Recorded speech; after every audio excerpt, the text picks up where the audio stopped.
What the freak is this? Freaking... Yeah, take that one off the list.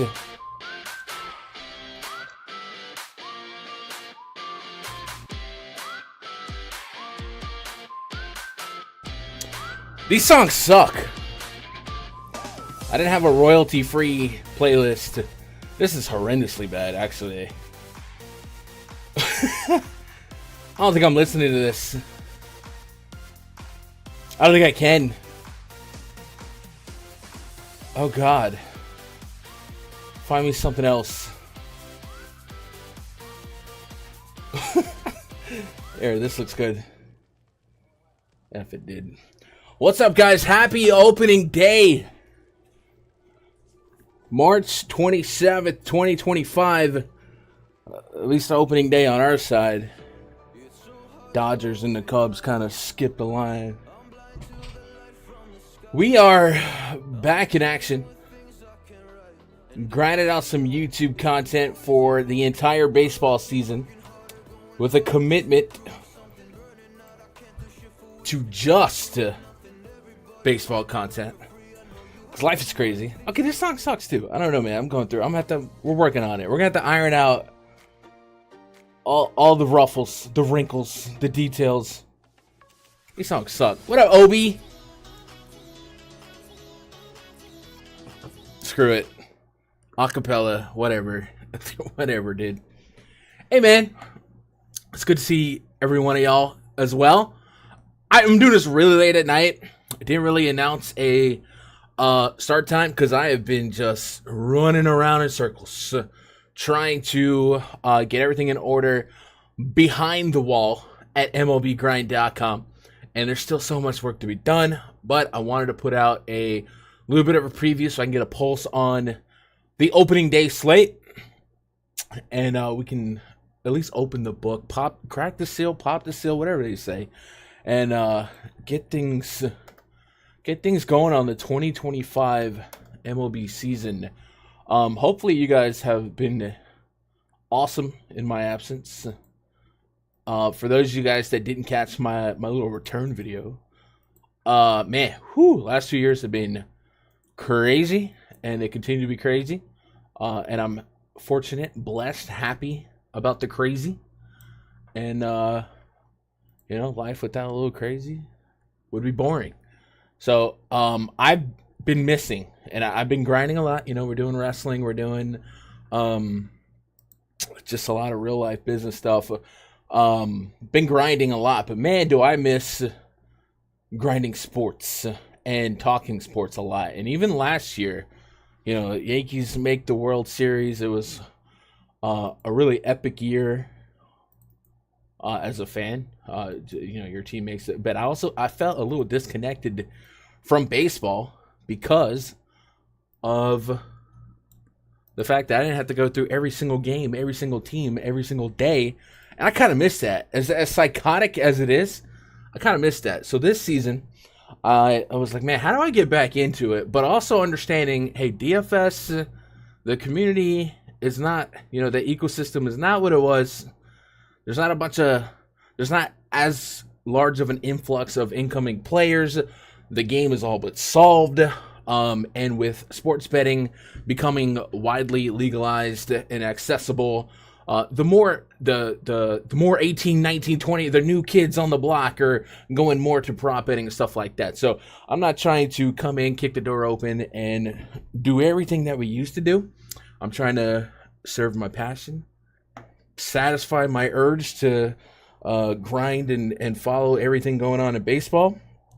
So my compromise with myself was MLBgrind.com. This way I could grind the stats, and we could also do some more fun stuff on this channel centered around baseball. And hopefully you guys will see what I'm talking about maybe tomorrow night or Friday morning.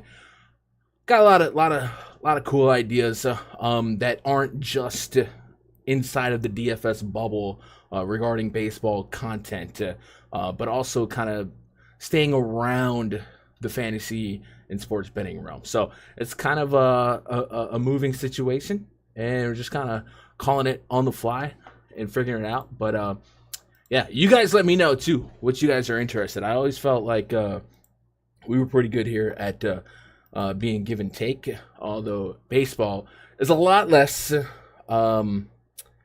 romanticized in these streets than any of the other sports. So I know it's going to be not as much. What up, Po Jen? Hope you're doing all right. Garden City, Colorado. Let's go. It's good to see some of the names from back in the day. Friend was asking me, "You think you're going to remember people?" Heck yeah, I'm going to remember people. You don't understand. It was a daily thing. Every fluid situation, yeah. It'll be good. But the constant here is going to be MLBgrind.com. So if you guys have seen my premium stuff in the past, it was behind the wall at rundfs.com for a bit, campdfs.com. This is just MLBgrind.com. No delusions of grandeur, right? No football, no basketball, just baseball, data, daily research, and premium stuff. And it's also a cool way if you guys just want to support the channel and the content coming. Like I said, it's not just going to be these full slate breakdowns. I have a really fun idea, but I don't want to ruin it just yet. What up, Dylan? Strikeout props. Yep. Strikeout props, hitting props, the PrizePicks boards, the Underdog boards, stuff like that. Definitely going to expand to where it's something that could serve a lot. And I don't think it's going to be that hard to do. It's not like basketball, where it's going to be ever-changing, flipped on its head 30 minutes before lock. We have a pretty I don't want to say finite, because it seems like baseball stats are so immersive that you could just swim in circles. But we'll be able to serve it all. I think we'll be fine. But you guys lead the way. Like, you guys let me know what you're interested in researching, and we'll go from there. I have already gone through, kind of peeked at every pitcher in their spring training stuff. And then we're just going to kind of go through game by game here, kind of check out game totals, some of the projected lineups for opening day for these teams, what to watch for, stuff like that. Generally, overall, opening day, the first month of baseball, it's not like the dog days. If you guys are just basketball or football people and you want to branch out into baseball, baseball is a pretty high variant sport on a day-to-day basis, but over the long term does kind of balance out. And in the short term, you deal with a lot of elements that you don't have to deal with for the most part in other sports that you'll see change drastically from March 27th to August 15th. Heat, weather, atmosphere, players getting kind of their sea legs, pitchers getting stretched out, getting their velo back. So we're gonna see more than likely a lot of lower scoring baseball, a lot of lower inning appearances, lower pitch counts the first week, 2 weeks, 3 weeks, and then we kind of build from there. So don't overreact or underreact to day 1 through 5, day 1 through 14, the first month. It's going to be a growing thing. What up, Jimmy? What up, Steve? Hope you're doing all right. Was over on Tommy John surgery. It's a lot. No need to change what wasn't broken. Yeah, no, I think we had a good thing going. Anyway, I know I've been rambling. Like I said, MLBgrind.com, if you guys want to be part of, we sent up a Discord. It is live if you guys want the spreadsheets, all that. MLBgrind.com members portal, or no, premium membership. I'm still new to it. There's going to be a week pass, a month pass, and the year pass. Get locked in and pop it open. Right now, present to the public, the index portal, pitch report, bomb detector. Before I go to sleep tonight, there's a lot more stuff that I want to code, put out. The K Factory is in halfway through coding. And then also, hopefully, by morning, I'm going to start launching daily projections. And that's something I've kind of been hesitant to commit to for baseball historically, because I understand, because, projecting players in such a high variant sport is hard to do.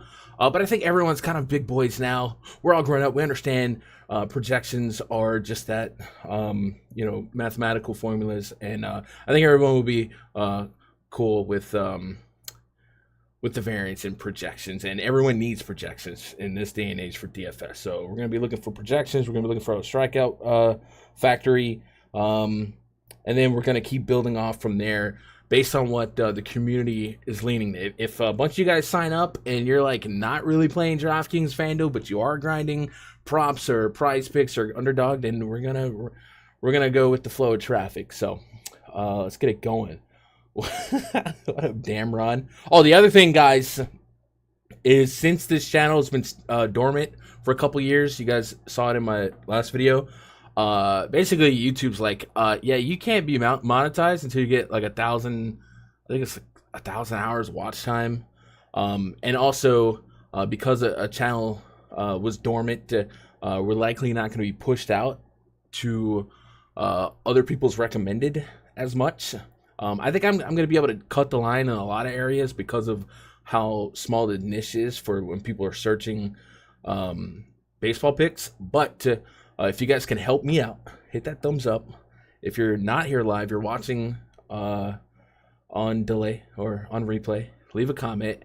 Any type of engagement with the video goes a long way to stirring the channel and getting us in the good graces of the algorithm. Gonna stick with tiers for a while other than opening day. Oh, dude, I forgot about tiers for baseball.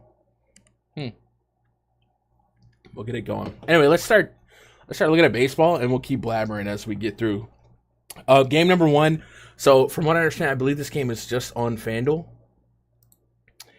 So yeah, we got the Brewers at the Yankees. We got Freddie Peralta towing the slab in the boogie down Bronx against Carlos Rodon. The Brewers have a 3.7 implied run total. Yankees at 4.5. That's kind of what we're talking about with these early run totals. But also keep in mind, most of these teams are putting their best foot forward pitching wise. So Freddie Peralta, this is going to be his second year in a row being the opening day starter for the Brewers, and Carlos Rodon having to step up with Garrett Cole down for the count. So Yankees a -155. So leaning pretty strong. As a home favorite here. Peralta had 4 spring starts, threw 91 pitches on March 21st, D-back against the Diamondbacks. Let me go big screen here. Against the Diamondbacks, he did have 4 walks, 2 homers, 15 hits, 10 earned runs. So the good and the bad. The good is 91 pitches is about top of the line as far as stretched out pitchers go in opening day standards. So if you're just kind of going through each pitcher here and just kind of wondering, hey man, what can I realistically expect for these guys to go as far as pitch count goes? Generally, we're looking between 70 and 90 for most of the slate. But Peralta showing that he has 91 bullets in the chamber from his last outing could be a good sign. We don't tend to overreact, overweight pitcher results as far as hits and homers and stuff like that go, because a lot of the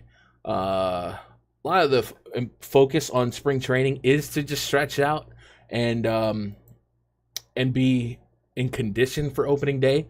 But it is a little bit alarming that he had 4 walks. So we do want to pay attention to command, and Peralta is a guy that, especially against lefties in the last couple of years, has been a little bit north of where you want him to be as far as walks. It is Yankee Stadium, and a guy to watch for to take advantage of that walk rate and really a little bit of the home run bug is going to be Cody Bellinger. Bellinger is drastically cheaper on Fanduel versus DraftKings. DraftKings, again, that's the all-day slate pricing, so we don't really have to worry about it. But I think if you're leaning to a Yankee stack, it makes perfect sense. On opening day, Austin Wells, Judge, Bellinger, Goldie is a fun 1 through 4. We definitely want to diversify a little bit. When we get to stacks, we don't want to go over chalky. But I like Belly, and I like Austin Wells. Austin Wells is a leadoff catcher, and that's something we haven't seen ever in Yankee history, but rarely in baseball. I think I can remember, maybe like JT Realmuto on the Marlins maybe did it. It's not often, and from a fantasy stance, that's higher value from your catcher spot, especially when you're in front of a guy named Aaron James Judge. And Wells was somebody that we saw dealing with a low BABIP, and all of the advanced metrics kind of said, hey, man, it's coming. And we saw it in spring training, and we kind of saw it last year. And I think it's positively going to continue, and especially when you have the protection of an Aaron Judge behind you. So if you picked up Austin Wells in season long and he hangs around to that leadoff spot, that's good news. But 1 through 3 on the Yankees, where I'm leaning the most. Uncle Ben Rice, yeah. This is a fun lineup. I know there's a lot of doom and gloom on the departure of Juan Soto, but offensively, I'm cool. For me, the panic button is on the starting pitching. And that leads me into talking about Carlos Rodon, who had 3 spring starts, 77 pitches on the 21st against the Tigers, 4.2 innings pitched, 5 Ks, 3 walks, and 4 hits. So with Rodon, he's been Jekyll and Hyde. We saw in the playoffs, maybe he was able to channel some of that emotion. I don't think it's going to be that playoff emotion versus opening day emotion. You know, adrenaline is still there, but it's not quite at that peak. So hopefully he's tuned in, but he's going against a Brewers team that certainly has some plus OPS, and what's most alarming is their ability to draw walks against lefties since the beginning of last year. And Rodon can absolutely lose command of the strike zone and walk guys. Like I said, 3 walks in less than 5 innings in that last outing. If he can't find the zone, Brewers put a couple of ducks on the pond, and then one big swing changes things, and they got some big swings hidden in that lineup. Speaking of big swings hidden in the lineup, some projection systems and stat pullers, you might not recognize the name Vinny Capra. He was tied for home run lead in the Cactus League, I believe, for spring training. So bare bones min on Fanduel if he keeps that up in the keeps spring training up in the opening day efforts. Could be a fun Brewers lineup to get to. I think generally speaking, I do kind of believe in the Yankees bullpen. They always just seem to be pretty strong, moving away from Clay Holmes into a insane outburst from Luke Weaver, and then going to get Brewers closer Devin Williams. I'm still thinking it's a pretty strong bullpen, but we also kind of have to honor the scoreboard here. So as far as playability and 1 through 4 on this lineup, man, I think there's justification for all corners, but I think I'm least excited about Rodon here. He's just been pretty erratic, and I think this slate is going to offer a little bit more stability and perhaps a little bit more of a ceiling when it comes to pitch count. So if you're telling me Rodon's probably going to be around 80 pitches, 5 innings, there's not a lot of guys I'm leaning to go 6 innings. And again, this is a FanDuel game theory because FanDuel weights the quality start, especially so heavily. I don't know that Rodon runs through clean 6 innings enough times for me that I think he's going to be highly owned in my player pool. But if you told me you're going to play him, it's not that insane. There's a lane here in the middle of the lineup that does strike out, but I think generally speaking, I'd probably go Yankees 1, Brewers 2, Peralta 3, and Rodon 4 in the 4 corners challenge. And I do think I wouldn't be surprised if Peralta kind of snuck through with a sneaky good game, just because the Yankees are susceptible to the strikeouts. Just 3 guys in their projected opening day lineup with sub 20% K rates against righties since the beginning of last year.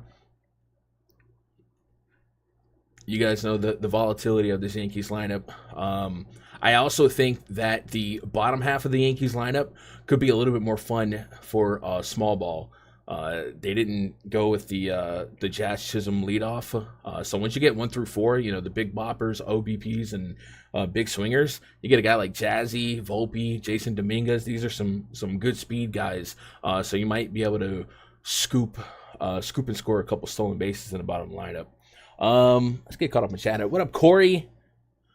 Let me ask you this. Could a sufficiently advanced civil... Dude, Caleb is still out here.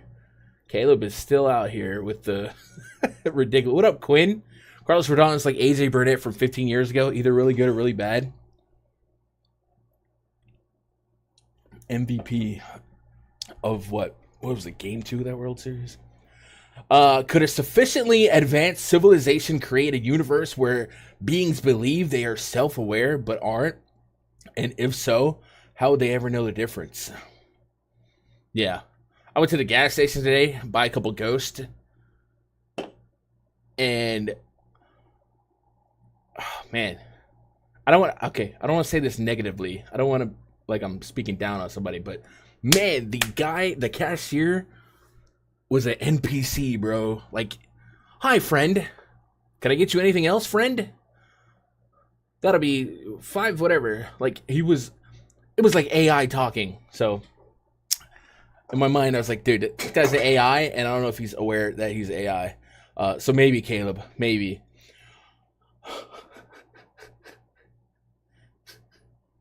It's a long-standing bit. Yeah, I remember. Bifocals to see the charts. Man, Pojin, I even went full screen. You guys remember the old screen? Is that any better? That's about as good as it can do. About as good as we can do. Friend might be, yeah. Anyway, so let's move on, man. I'm blabbering. Where are we at on time? We're at. Jesus.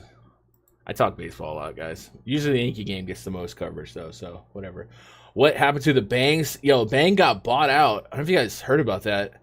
They basically went bankrupt, got bought out by Coke. So I'm going to put y'all on something. I want to see the pictures in the Discords and on Twitter. This might be the best drink on the planet. And if you guys have been following me on Twitch for the last couple of years, you know. Ghost Orange Cream, bro. I mean, it's just, it hits. It's built different. I'm not gonna sit here and say it's a healthy energy drink, but hey, man, no sugar, 200 milligrams caffeine. It tastes so good. If they made this a drink without the caffeine, that's all I would drink, dude. That's all I would drink. So you guys hit that gas station, find yourself a Ghost Orange Cream, and thank me later. Make sure it's cold.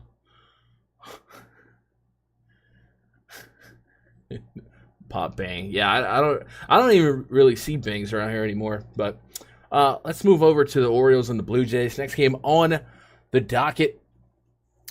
We got a Orioles run total of 4.4. The Blue Jays 4.3. So not a lot of implied runs here. Not sure what they're going to do with the Rogers Center roof. I do see that temps are sitting around 50. By the way, 50 degrees up in the Bronx as well. So, again, going in with what I was saying at the top of the stream, not going to be a bunch of high temps, which generally is good for pitching, bad for bats. But sometimes at the beginning of the season, they roll out new form baseballs, so you never know. Zach Eflin on the bump for the Orioles. He had 4 spring starts on the 22nd against Pittsburgh. Just 45 pitches, 3 innings pitched, 4 strikeouts. However, he did throw 84 pitches on 316. Don't trust anybody. In that game, he went 4 innings pitched, 4 strikeouts, 2 walks, 6 hits, 3 earnings. So the most important number there is the 84 pitches. So pretty well stretched out. You guys have probably heard this, but here's a little bit of a narrative from this game. New Oriole Tyler O'Neill has homered in 5 opening days straight, and he's Canadian. So we got our first narrative versus metrics brawl of the season. Will O'Neill keep it going? Eflin, generally speaking, though, kind of an unremarkable guy for me as far as fantasy ceiling. Last season, a sub 20% K rate overall, 3.67 expected ERA, 115 WHIP. So, like, good real life numbers right there. But for fantasy for prop betting. We like to see the strikeout rates closer to 1 and 4, the swing and strike rates in the double digits. They get a lot of called strikes, and the barrel, it's just really good, right? Like, it's like really good real life numbers that you'll take inning eater. But generally, not somebody I'm targeting for DFS, so he probably doesn't even make the player pool for me. He's going against a Blue Jays team that doesn't offer many strikeouts anyway. Last season, this entire lineup with registered at-bats have a sub-20, almost a sub-16% aggregate K rate against righties, so not really that excited to play Eflin. You might be able to steal like a quality start from him, but you'd be foregoing strikeout potential, so I'm just not there. I don't think he makes my player pool. Jose Barrios on the bump for the Blue Jays. He had 5 spring games. On the 21st against Philadelphia, he did throw 84 pitches. He went 5.1 innings pitched, 5 Ks, 1 earney, 4 hits, and a walk. So essentially a strikeout per inning. That's a good sign for him. He's been kind of somebody that they hope could right the ship. That is kind of a fun pitching rotation for weird reasons. For this matchup, though, I'm not that excited to pitch against the Orioles either. Last season, much like his opponent, Jose had a sub-20% K rate overall, and just nothing to be overly excited about as far as upside. I think the upside and the fun clicks in this game are coming from the bats. Again, the implied run total, the temperature, all that stuff is not really in the favor of a shootout, but the talent is there to have some fun clicks. This Orioles team, I think a lot of people forget how highly touted they were last season as far as a literal contender. Offensively, I don't think that changed at all. If anything, when they go back to Camden, you'll start seeing that a little bit more. I think their problem is going to be pitching down the stretch, but offensively, this is a fun team through and through. So I absolutely get to Orioles stacks and vice versa. Same with the Blue Jays.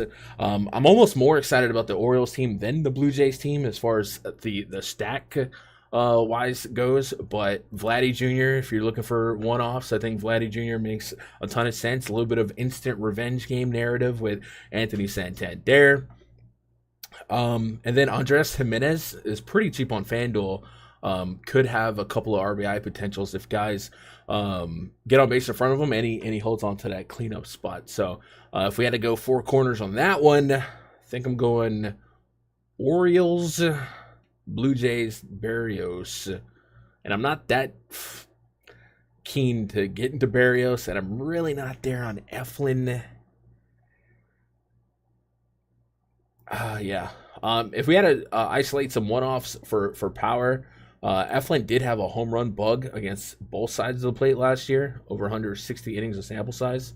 So really bodes well again for Vladdy and Santander. But Vladdy might be able to dig in a little bit more to the power and line drive splits that he allowed. So that's where we're at on that one. Orioles on FanDuel probably? Yeah, pretty cheap. What up, Cathelza? You don't see the Orioles in the DK player pool tomorrow? Oh yeah, it might also just be a FanDuel thing. I kind of just went through and grabbed the all-day slate. So I'm guessing New York and Toronto are FanDuel only.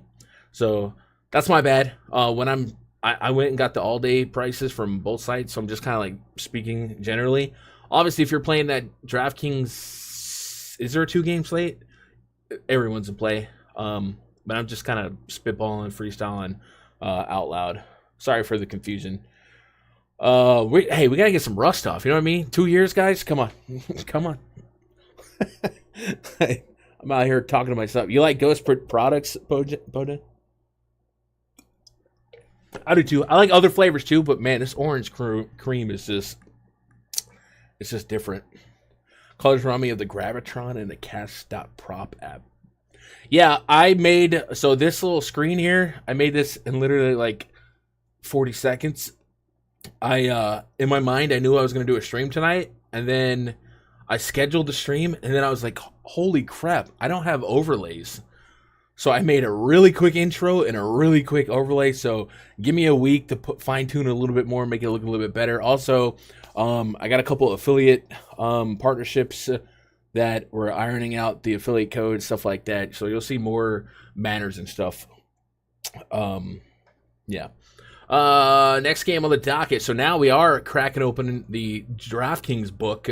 So everything goes. Where's DraftKings end? At 3. So the DraftKings slate. Wow, dude. 305 to 315.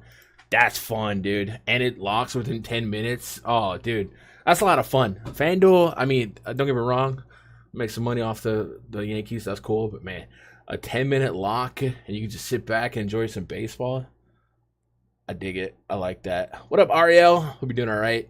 Phillies will be throwing Zach Wheeler. Wheeler, 4 spring games on the 21st. He threw 71 pitches against the Twins, Minnesota. 4 strikeouts, a walk, 3 hits, and an earning. Nats are throwing Mackenzie Gore. 4 spring games on the 22nd. He threw 3 innings, 74 pitches, 4 Ks.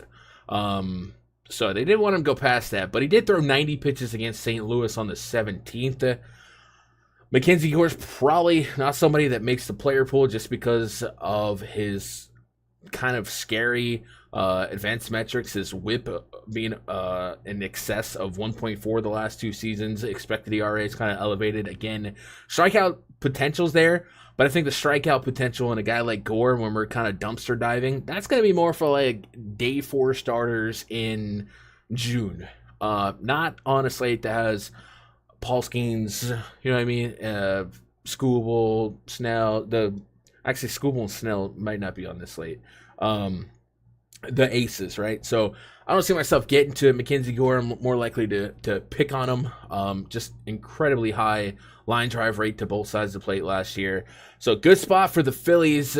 Little Bryce Harper back in Washington is always fun. Just an insane amount of green between average, ISO, and OPS. If you guys are unfamiliar with what we're looking at, this is the spreadsheet, the index portal for the MLBgrind.com premium spreadsheet. And this is split intensive. So this is literally what they've done against lefties, and it's nasty. So Phillies make an immediate impact on my player pool. Even though they just have a 4.1 implied run total, that's kind of just run-of-the-mill for the entire slate. They are minus 175 favorites, which also introduces Zach Wheeler as a potential click on both sites. I think at 11,000 on FanDuel, though, you're not getting like a fantastic deal.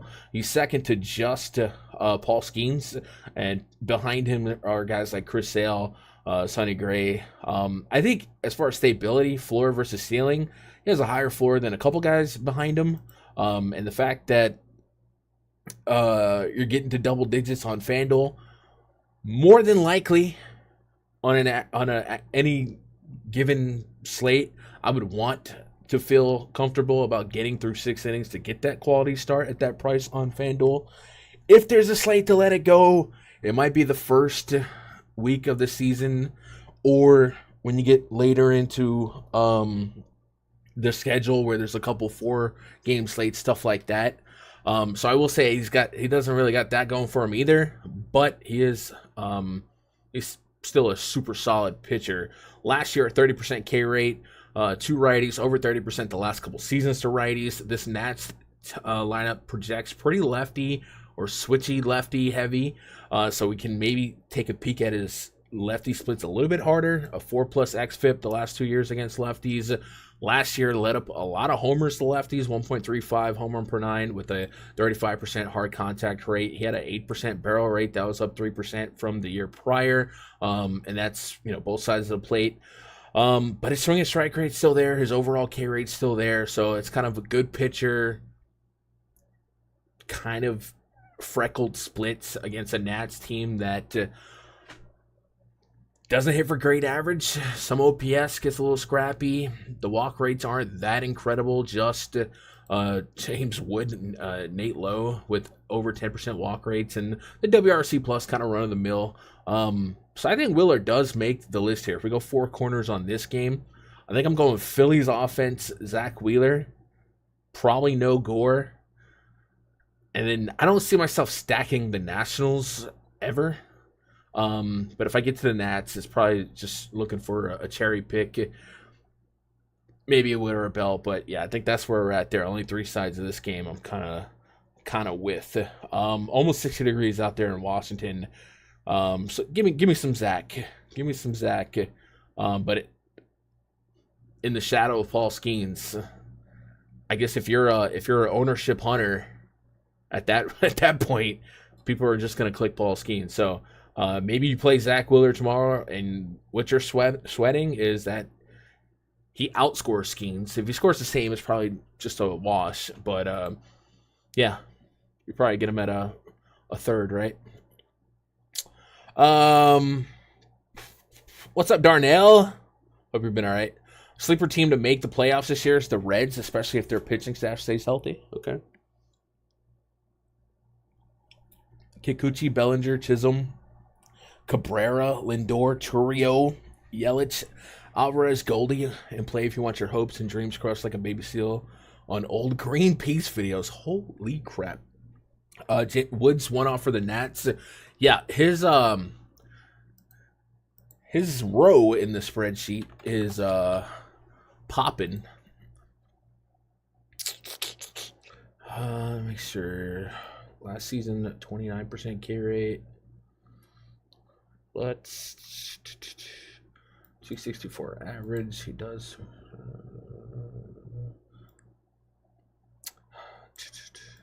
There's probably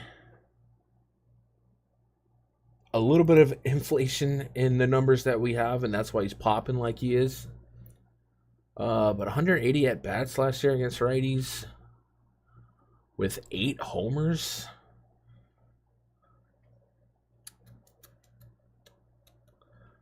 And 9 doubles. God dang, bro.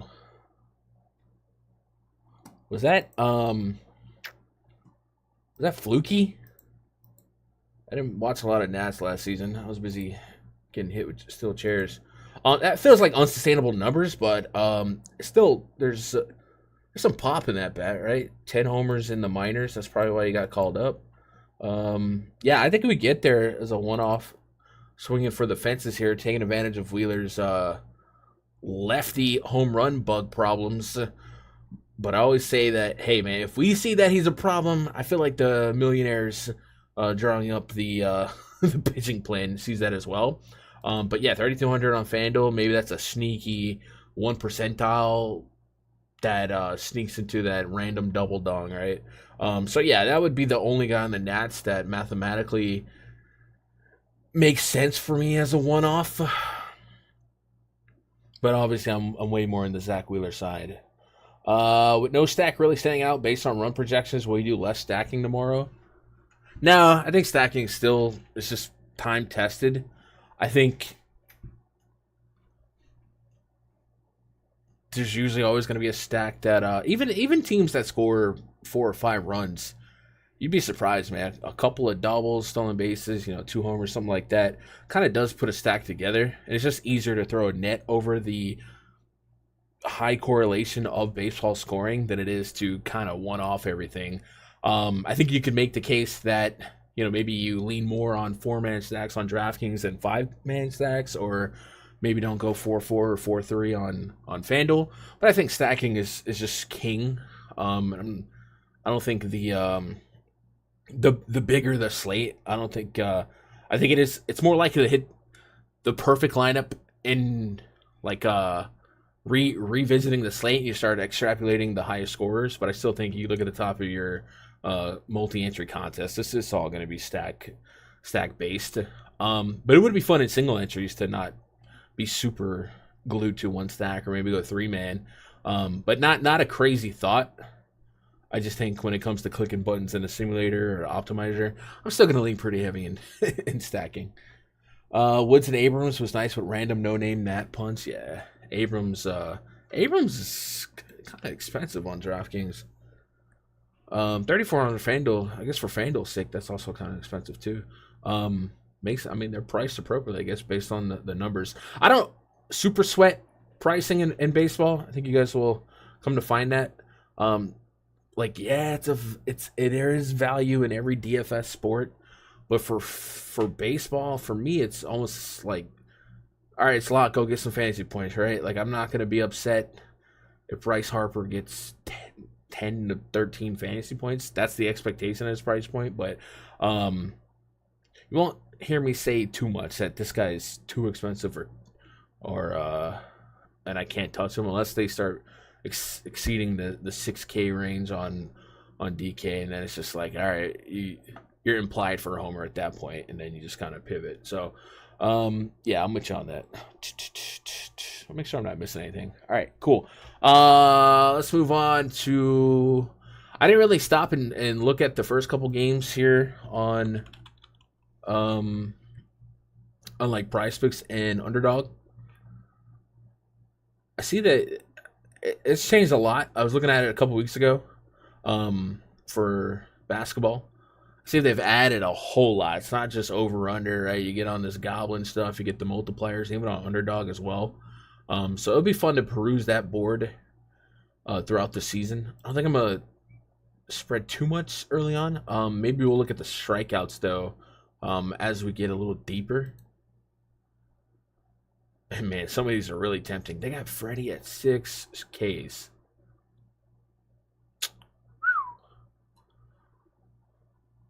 Man, they got Carlos Rodon at 6.5. Wait, am I tripping? Why does it say 4.5? Oh, it's the Goblin. Okay, all right. The 6 is straight up though. That's interesting. All right, we'll have to play with that. Let's move on to the next game here. Rangers hosting the Red Sox. Garrett Crochet taking on Nathan Eovaldi. Red Sox come in with a implied run total of 3.9. The Rangers 3.8. The temps in Texas are hot. I don't know. And I want to say hot. It's hot for March 27 standards. Globe Life, I would say for Texas standards. So very likely to open the roof. But man, these are two solid pitchers, and there's some juice behind a fantasy ceiling, some upside in both of them. But Garrett Crochet is going to be a problem on the trajectory that he's been on. He had 5 spring games. His strikeout stuff was alive on the 21st against Texas. 90 pitches, 5.1 innings pitched, 9 strikeouts, 2 walks, but he did allow 5 hits. And, we're saying in the regular season, sometimes the way baseball works out, you face a team back-to-back starts. Obviously this Rangers lineup is not going to be 1-to-1 versus what it was, but, the coaching staff did get a solid look at Crochet. Maybe that's something that they lean on and get prepared for. I'm not overthinking that, but it is a hair in the hat. But generally speaking, man, Garrett Crochet has some strikeout ability, and this Rangers lineup, the projected one at least, certainly does have some strikeout potential in it. It also has some pop in it. Not a lot of hit for average and not a lot of walks in this lineup against lefties. Just 3 of these guys flirting with 10%. And one of them is Leody Taveras with the 514 OPS. So Wyatt Langford, Marcus Semien, in a way, Adolis Garcia, can keep the ball in the park. But against lefties, WRC plus is super average. So I'm certainly interested in some Garrett Crochet shares. Again, if we lean more on the one pitcher sites, it's like Paul Skeens and the Sunshine Gang, because Skeens he's got all the check marks, right? It's got Miami in Miami. It's opening day, so you can pluck away some value. And if you get down to a guy like Garrett Crochet, 9,600 for $1,400 cheaper, what does that equate to in fantasy points? 5, 6, 7, 8, 10. But I think the fun question is, how many times does Garrett Crochet get us through 6 innings of a quality start? And the fact that he threw 90 pitches in his last outing tells me he has the bullets in the chamber to do so. And this Red Sox lineup, as much as I don't like saying it, their pitching could be kind of fun, and the bullpen's kind of a band of brothers too. So I kind of do like getting to some Crochet and kind of betting on talent here to overpower the Rangers matchup. And inversely, Nate Eovaldi, He had 4 spring games. He efficiently went 4 innings on 27 pitches, according to the box score on the March 21st game. He threw 75 pitches on March 9th against Arizona. So not too worried about his pitch count either. 70 to 90 for the majority of the guys is probably the window I'm looking at anyway. But is he playable in this matchup particularly? There's a lane of potential strikeouts once you get past the 3-hole. The new Bregman Devers lineup, maybe a healthy Trevor Story. It's not the strongest, and I think the implied run total kind of suggests that. I certainly like the Crochet side more for upside. But if you snuck a 7,200 Eovaldi in your DraftKings lineup, hope for 14 fantasy points or better, 2x in it in your SP2 spot, I don't think that's a crazy range of outcomes here. But I think I like the Red Sox offense just a tad more. So I'd probably go Crochet, Red Sox, Eovaldi, Rangers. But unlike the Nationals, I think the Rangers have more one-off potential, I guess, for me than the Nats. Like if you just walked in with a Semien or a Langford, somebody like that, I don't think it's a crazy take. Crochet did give up $1.25 in terms of home run per 9 last year against righties, 35% overall hard contact rate, and a 9.2% barrel rate. Not crazy bad, but not super elite. Right about 10% is what you expect. So he can get got is what I'm getting at. But man, that strikeout stuff is just, it's exciting. And on a slate where you just kind of, at least right now, the night before, I'm walking in expecting everyone to be loading up on Paul Skeens, kind of possibly the best pitcher in baseball, in a cupcake matchup for what it's worth. From a GPP mindset, thinking a little bit contrarian, who could outshine Skeens on an average to below average start where he got early hooked because it's opening day and they did, you know what I mean? Like, what scenarios and what guys kind of float as potential pivots at that, not even just price point, but more of fantasy output. I think Crochet's in the conversation. So definitely like him. I'll be kind of ear to the ground on ownership projections in the morning. Maybe I'm overinflating in my mind what Paul Skeens will be. But I just kind of just figure his spot is just can't miss, and he's coming in with a lot of steam on a season with no sample size yet for people to click other names. But that's also where the fun comes in. What up, Chris Ray? Hope you're doing all right. DraftKings opening day pricing is tight with the bets. So far, I'm not seeing a ton of holes through the first couple games, but hopefully we find something. Edmonton Oilers PrizePicks look weird with McJesus and the other dude. Yeah. All right, let's move on. Angels and the White Sox. Now we're talking. Now we're cooking with peanut oils. The Angels have English. Not my thing. It's been a while. Still chair shots, bro. They're a thing. 4.5 implied run total for the Angels.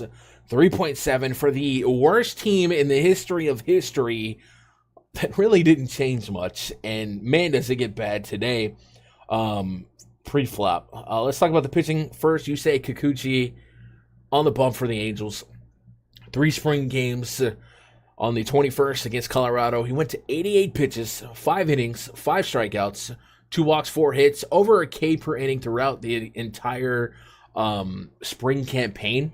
And if you're like me, you're a little bit disconnected last season. You're like, Kikuchi, wasn't he like 4 innings if we're lucky for the Blue Jays and go from there? Well, it's not the case here in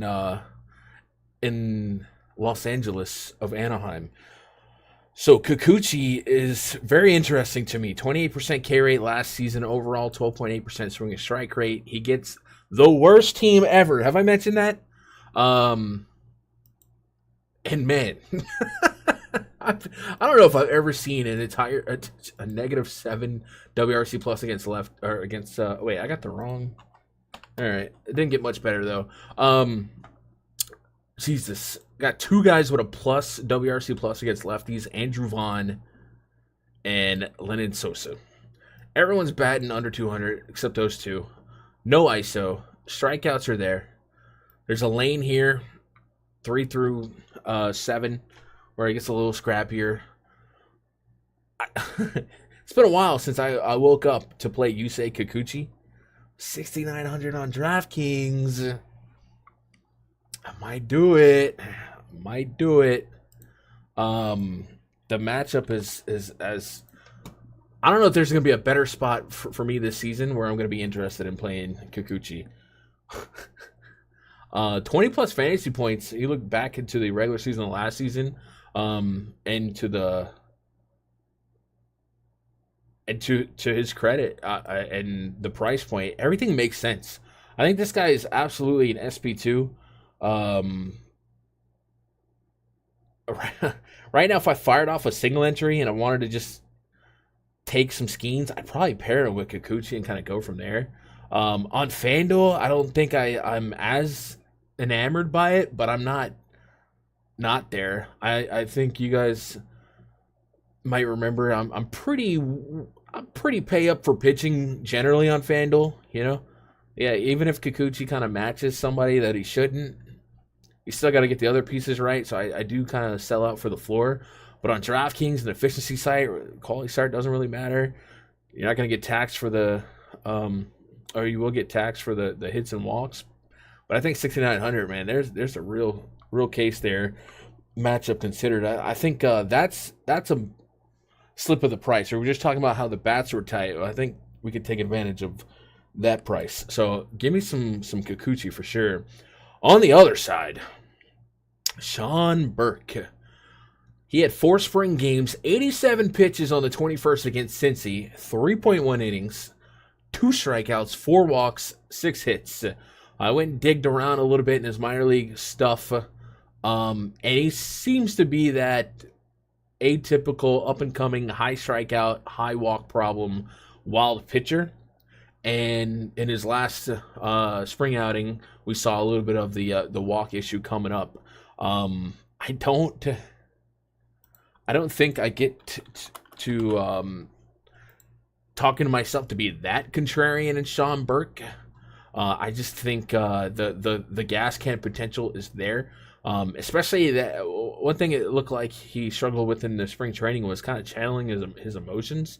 And opening day kind of new. I mean, he did have 4 appearances last year, but 29% K rate. I think I read something like he's the first opening day starter with like less than 20 innings or something like that. So there's some nerves that he's going to go through. And if you're a high walk guy and you're going to have to iron out some nerves on opening day and you're looking at Michael Nelson Trout in the first inning, I kind of lean towards no.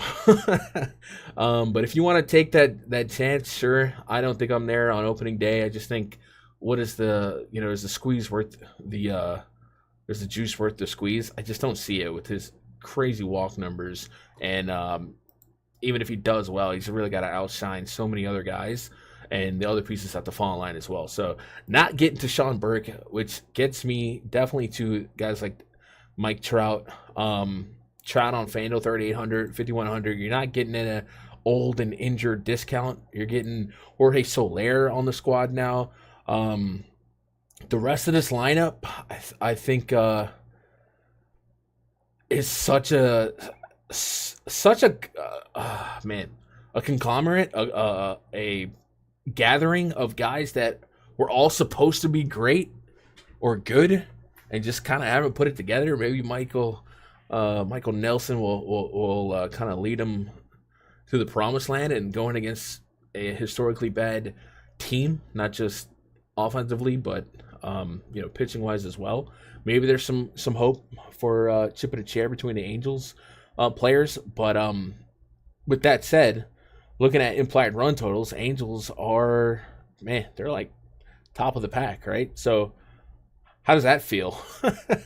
That the Angels, I think I'm looking at second to the D-backs, and the D-backs aren't on this slate. Are they leading this main slate in runs?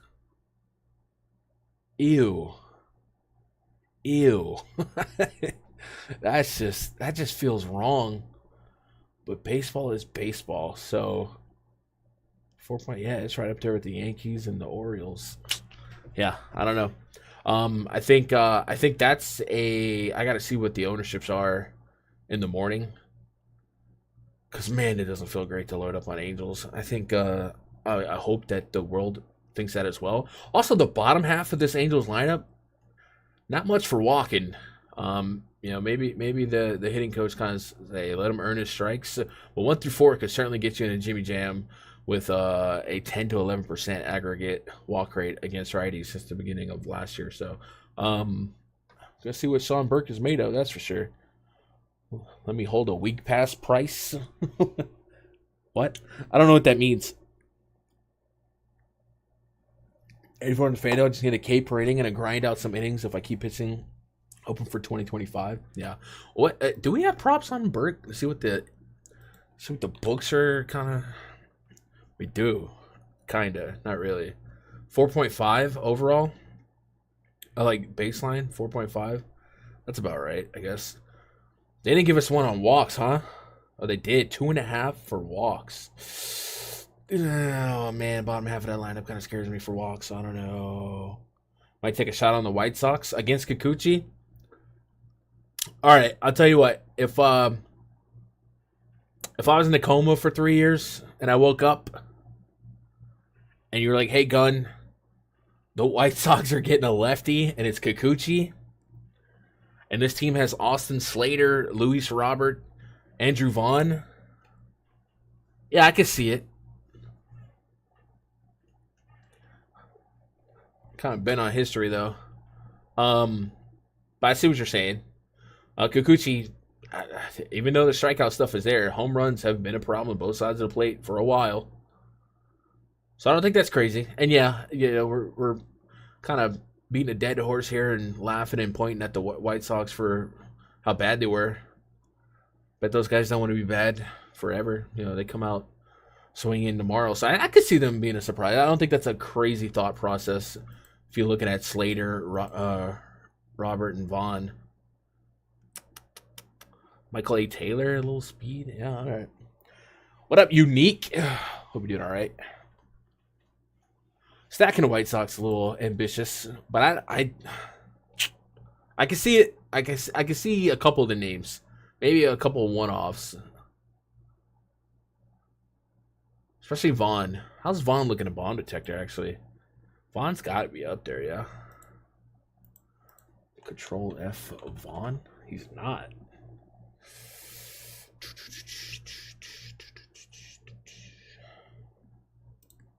All right. Let's matriculate on to the next one. Mets at the Astros. Clay Holmes, starting pitcher for the Mets, taking on Framber Valdez. Implied run total for the Mets, 3.8. The Astros, 4.3. Clay Holmes had 5 spring starts on the 21st against St. Louis. 88 pitches, 5.1 innings pitched, 8 strikeouts. He did not allow a home run through spring, and he maintained a high ground ball rate. He did allow 7 walks, however, in the last 13.1 innings. So we get a little bit of the same but different with Holmes and Valdez. 2 negative launch angle guys, right? High ground ball stuff. Inversely, Valdez, 5 spring starts as well. 86 pitches on the 21st against St. Louis. I feel like I just read that, yeah.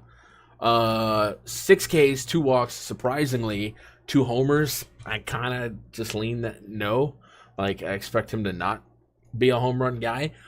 This game, it could be the fastest game on the slate with these two on the bump.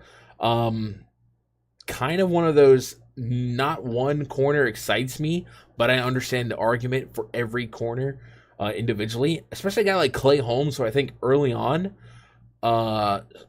sites maybe not, or pricing, sites that use pricing for fantasy, maybe not adjust where he should be. 88 pitches is right up there as far as stretched out for any pitcher on this slate. So that's a check. 6K for those 88 pitches. Yeah. Cool. High ground ball rate, strikeout stuff is there. It likely doesn't get shelled because of the strikeout and ground balls, even if he gives up a hit here and there or walks one. The double play balls there where you got a defense like Frankie Lindor behind you. So I think 6K on DraftKings, I'm a little bit more interested in.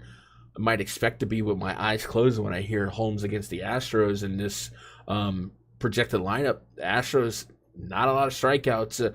But with that said, man, Holmes might steal, 6-7 innings here. And if he gets 0.7 strikeouts per inning, I might be interested. Not excited to pitch against Isaac Paredes, Jordan Alvarez, Jose Altuve, the new Christian Walker. Like, there's some definite talent, especially that 3 and 4 hole. But again, this is kind of going off of the advanced metrics of Clay Holmes. I'm kind of interested in that price. Now, if you are somebody that makes your own models for season long, or you kind of do some reckless research, I do want you to not overweight the numbers of Clay Holmes the last 2 seasons, going from the bullpen to a starter, and vice versa. We saw with Luke Weaver, it's not the same. You're not going to sustain the same velo likely for 6 innings. When you come out the bullpen, you're able to just get it all, throw all your gas out, 15, 20 pitches. And you're also often put in the right matchups, the right lanes that are plus for your pitch repertoire. Now, Holmes was a closer and then reduced. But what I'm getting at is Clay Holmes going to have a 12% swing and strike rate all year with 25, 27% K rate? It's very possible, but I'm not surprised if he doesn't to get going. Like, if he turns out to just be like Framber Valdez, I think that's a win for everybody. So I guess what I'm saying is just kind of keep an eye on what the projections might be shooting out for Clay Holmes when you give him 90 pitches instead of 20 pitches, Framber Valdez, kind of the same overall thought process I have with Holmes here. I'm not that excited to pitch against the Mets. I'm not that excited to pick on Framber Valdez. But with that said, if we're trying to get a little bit contrarian, if Houston pops the lid off of Minute Maid, there's a lot of guys in this Mets lineup that has some scary numbers against lefties. And if Valdez, like I said, gave up 2 homers in his last spring outing, if you look at this 1 through 5 in the projected Mets lineup against lefties, 800 to 900 aggregate OPS, the ISO's up there, high walk rates. There's a lot of pluses for that top of the Mets lineup here. So,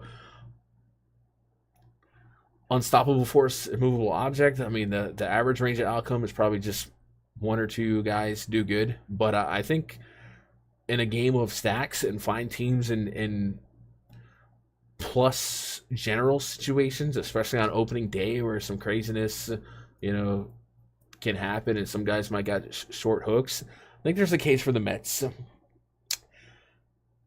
I don't have I don't know how to 4 corners this one. I kind of want to say Mets, and we're talking like less than 8% on all corners here. But I think there's merit to getting 2 all corners. I think offensively I'm Mets over Astros. And the Astros are favored, so I guess I'm just an idiot. And then pitching wise, I think I'm kind of liking that 6K price tag on DraftKings for Clay. So I think Mets over Astros and probably Clay over Framber for points per dollar. On FanDuel, Framber's just kind of in no man's land for me because of what's around him and because the Mets are so strong against lefties. I'm just kind of leaning DK only for Framber. So that's where I'm at on that one. Hate to be like a cop-out in that situation. There's a lot of combustible elements here, though, but a lot of talent on all 4 sides. So Altuve goes off here, 2 singles and a steal. Yeah, not crazy. If you paid $5K for Altuve, I know I talked about value not mattering. Is 2 singles and a steal doing it for you? Or $3,500 on FanDuel? I definitely think it is one of those situations where you kind of do consider a little bit more of the manufactured runs So if Altuve gets on in front of a guy like Jordan or Christian Walker, yeah, get yourself over. And it's a lot of ground balls here. So if your defense slips up, one gets through, yeah, I could see that. So 2 singles is still probably an implied run. I don't think that's crazy. I like that. White Sox need Billy Hamilton.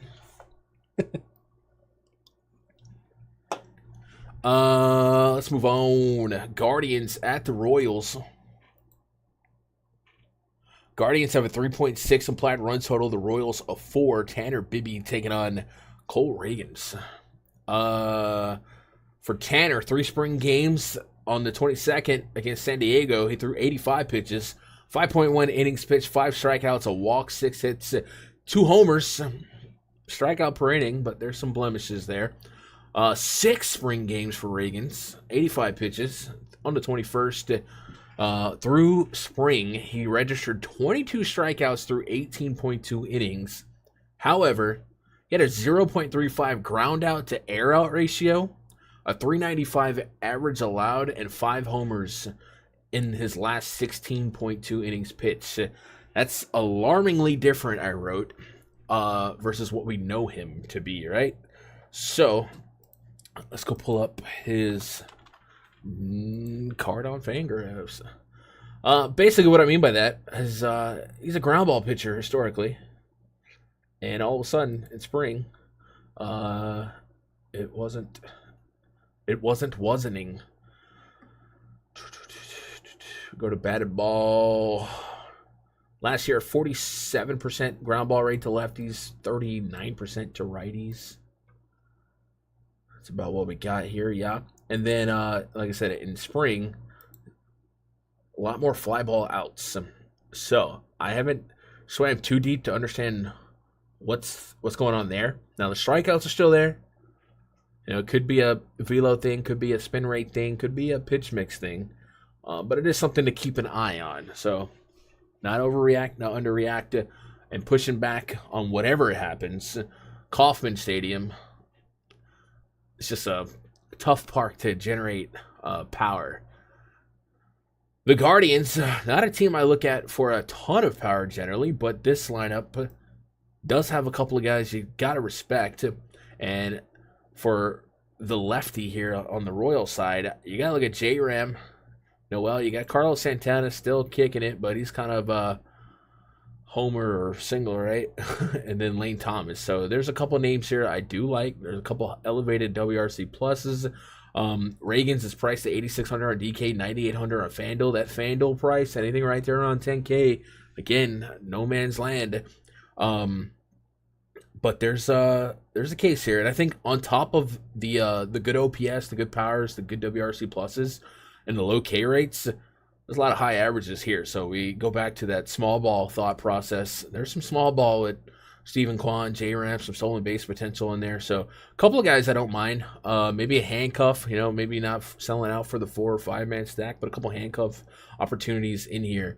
And then on the Royal side against Tanner, Tanner, 26% K rate last year, 12.2% swing and strike rate. Really good sample size. Pretty solid overall. Nothing overly wowing. And this is a Royals lineup that projects pretty scrappy in the strikeout department, especially against righties. With a couple of pops. And this is a tough park again to go get those pops. But man, India, Bobby Witt, guy that was in the MVP conversation, Vinny Pasquantino, Salvi, a lot of guys that kind of fall into that handcuff potential like the Guardians do. So might be cherry picking from this game. Not super excited for either pitcher. Kind of leaning the bats, but again, in Kauffman, you kind of stray away. But I tell you what, we played devil's advocate a little bit. I will say kind of keep an eye on this game for maybe rain. But this isn't like August, right? In a weird way, the Royals might be good for offense today because it's like 80 degrees out in Kansas, and the rest of the slate's like 50, 60 degrees, yeah? So maybe there's a little bit of environmental boost that might make the ball fly a little bit more. And that kind of leads me back to a couple of these bats, a couple cherry pick situations. I'm not really that excited for the pitchers. Maybe that changes in the morning. What up, Charles? You in the 222 big boy contest on Fanduel tomorrow? I haven't entered anything yet. I haven't entered anything yet. These early slates, I don't like to go too hard in the paint to start the season because the lack of sample size, because there is a pretty weird window where we're trying to see if bat speeds are up, trying to see if velos are there, pitch counts are there, if the baseball's built the same. So, it's a long season. You will see me in the streets tomorrow. Probably not in the 222 though. Unless it's single entry. I kind of want to play some single entry and then maybe throw like 20 or 50 lineups just generally. I really like the idea of that DraftKings slate with everything being within 10 minutes. And, I'm a Yankee guy. DraftKings, I won't have to like root for or against the Yankees on opening day, especially against. So, might see me more on DK when it comes to mass multi-entry. But you'll see me.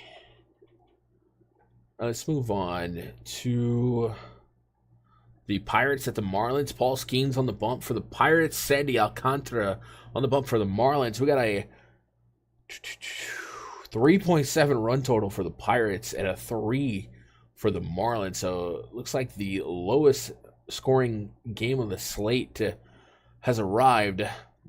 Two offenses that project anemic, but even more so against the plus pitching. We'll start with the Skeen side. I mean, there's really I can't even spew anything contrarian. I can't even be like, oh, he only threw 50 pitches. No, he had 5 starts in spring, 18 innings pitched, 23 Ks, 1 homer, 9 walks. That's a little alarming. 85 pitches on the 17th. He maxed out at 4.2 innings in spring. Maybe you could say, all right, does he go 6 innings and get you that quality start on Fanduel? Sure, if we're just trying to create pushback. He did have a 1.5 whip on the spring training campaign, but he had over a 2 ground out to air out ratio. So he's keeping the ball on the ground. That's pretty consistent where he was last year. And he gets a weak Marlins lineup. There's really not anything to to analyze here. Paul Skeen's good. Park good. Matchup's good. We're playing him. It's really going to come down to where the field's at on him. And I don't have I'm just guessing he's the highest owned, but I don't really have a number to put on that right now. On Fanduel, does he touch 20%? That might be a little high. Sometimes on Fanduel, it's like quarterback, right? You get one of them, and sometimes I think a chalky quarterback, and it's just like 8%. I feel like Skeens is definitely in between 10 and 20%. Definitely the highest owned. But I think he's closer to 20% just based on hype, based on matchup. He's the first face to see. I don't know if we're going studs and scrubs on opening day, So no reason to not like him, though, generally speaking, matchup-wise. Again, I kind of just take the safety. What's worst-case scenario against the Marlins? In baseball, your pitcher doesn't always have to be the highest-scoring pitcher on the slate for you to win. We've actually seen tournament winners have 0 out of their pitcher. So if you're just grabbing that really strong floor, hoping for a quality start on Fanduel with the bullets he has in the chamber, as long as he doesn't get eclipsed by like 15 fantasy points by someone else, I think that dog will hunt no matter what. So I'm there on Skeens. Interested to see where the ownership is tomorrow. 5 spring games for Sandy. I am somewhat concerned that he didn't throw more than 60 pitches in any game. 6 strikeouts in the final 9.1 innings pitched, sustaining a high ground ball rate, low whip. Now, all of the surrounding metrics here, the fact that the Pirates have just 3.7 implied runs, Sandy historically good, coming back from injury. I mean, it's not like he was a gas can in spring, but I am worried about a pitch count, right? Marlins not really out here to win a World Series. are they building it? No matter what they do with Sandy Alcantara, pushing him too much early in 2025 makes no sense. If you want to build him up to be a trade piece or build him up to be a centerpiece, either way, you want to bubble wrap him. So I have that in my mind going into this season. And I just kind of wonder what his true pitch count could be tomorrow. Does it break 80? Usually I'll give somebody 10 to 15 more pitches than what we kind of see in spring. But we also sometimes don't know. And Blake Snell pitches today and kind of same thing. He only had 2 official spring training starts, but they had simulated games. They had exhibitions overseas. You don't truly know what they're doing in their bullpen and their simulated games to know is it 60 pitches in front of the camera and then he threw 20 to his teammates maybe. So I don't know. I'm just kind of spitballing out loud there and going in a circle. But I'm more interested in Skeens than Alcantara. But because of the uncertainty around what I might expect out of Alcantara here, it's like, do I look at some of these Pirates and do I look at, like, if we're sports betting here, a 3.7 run total is kind of low. Alcantara is still a guy that he's going to put the ball in play, right? There's a lot of ground balls, but there's some speed. O'Neal Cruz, Tommy Pham. A couple of these guys might run out of ground ball, still a bag, and they kind of manufacture their own runs here. So I think there's some merit in looking at the Pirates, whether it be run total or maybe if we get a couple good deals on maybe fantasy scores or I would put fantasy scores on like PrizePicks or something like that. Do we have anything on O'Neal Cruz for PrizePicks? Probably not. O'Neal, we do half. Oh, that's with the Goblin stuff. What's the just 1.5 hits, runs, and RBIs. So if he got on against a ground baller and stole on 5.5 fantasy points. So that I'm so interested in that. I'm working on projections here for PrizePicks. A stolen base alone is 5 fantasy points.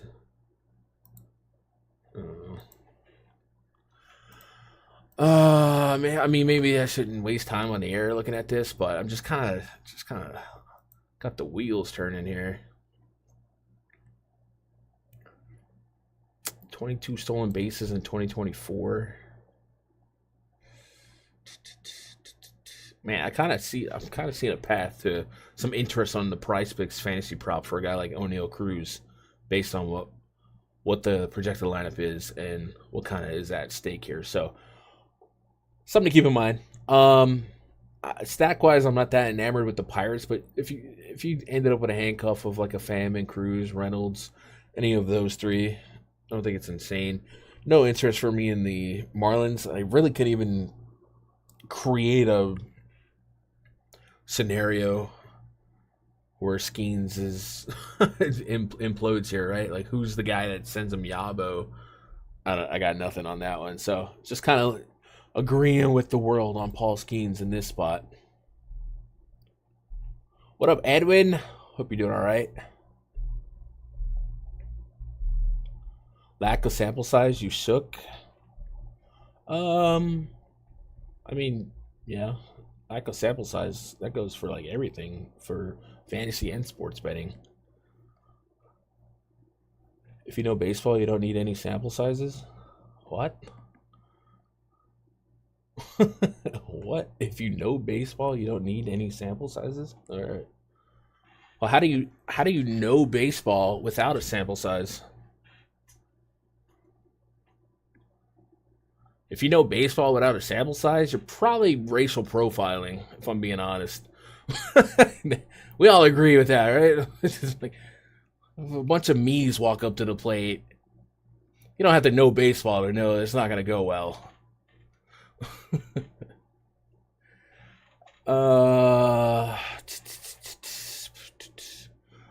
Hope you're all right, Edwin.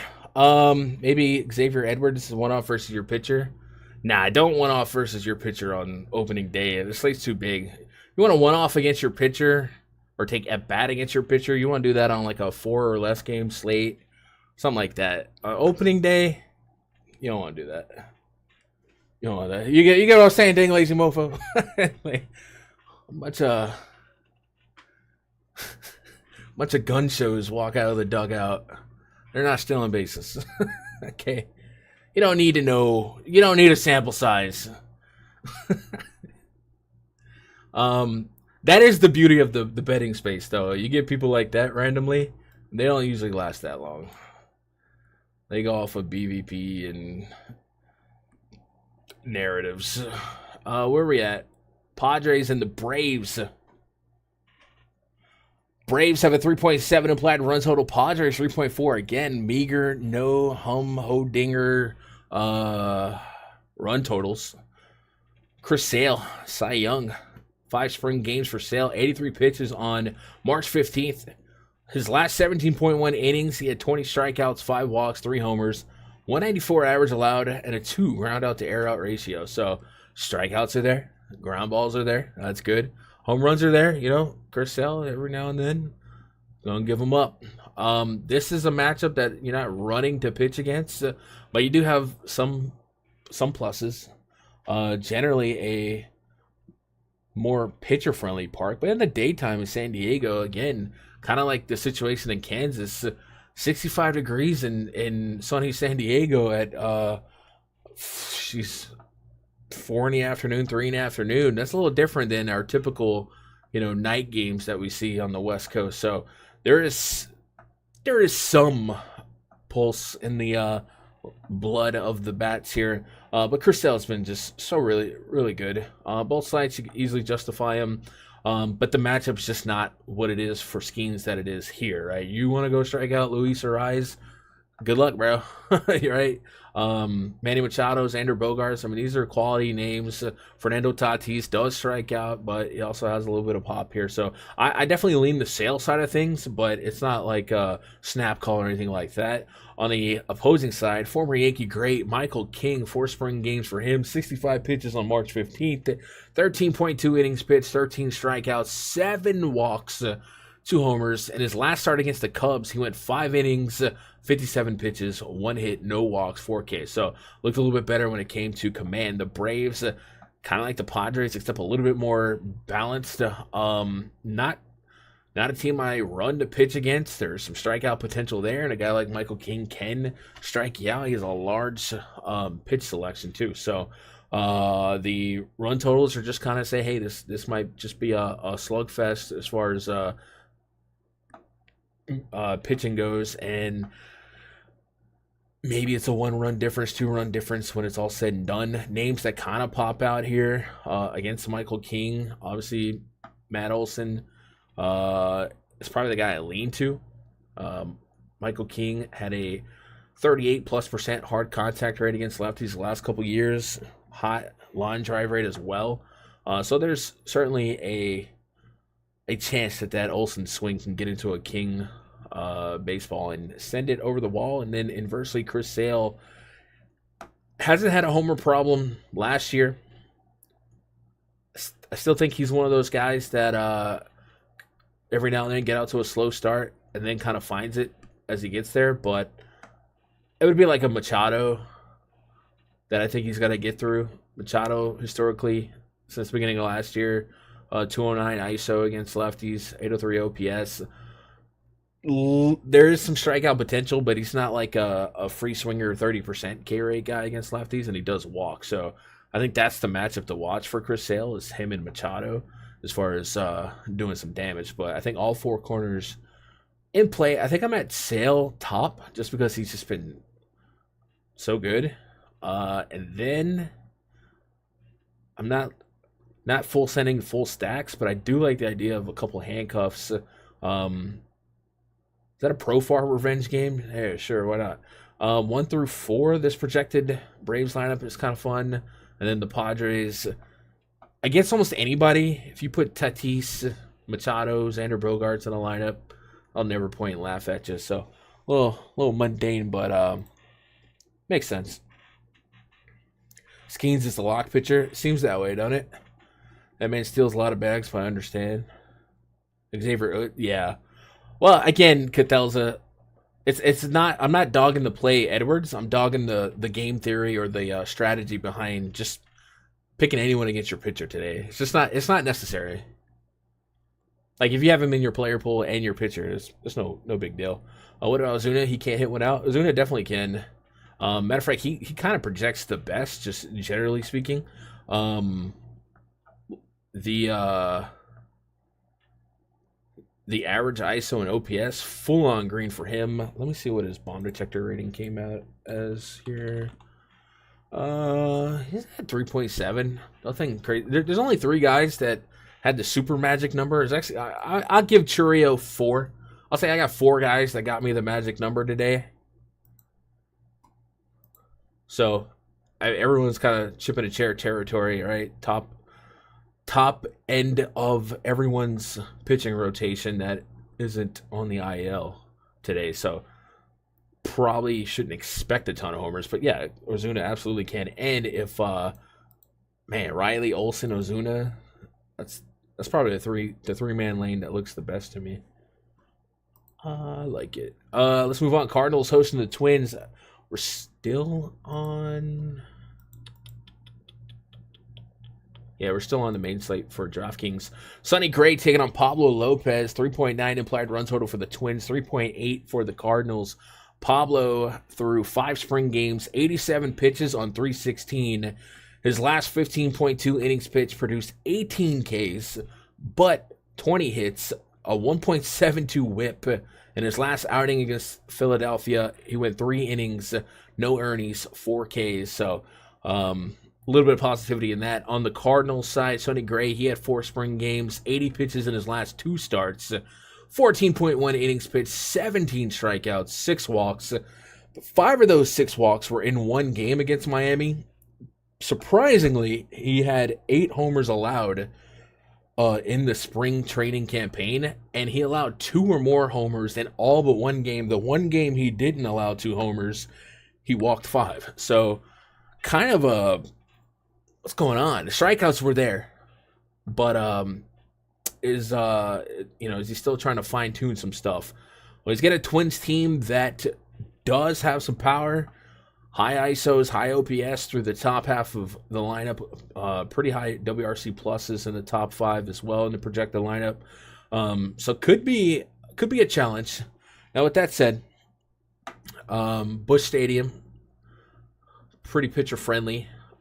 And last season, Sonny Gray struggled with keeping the ball in the park against lefties.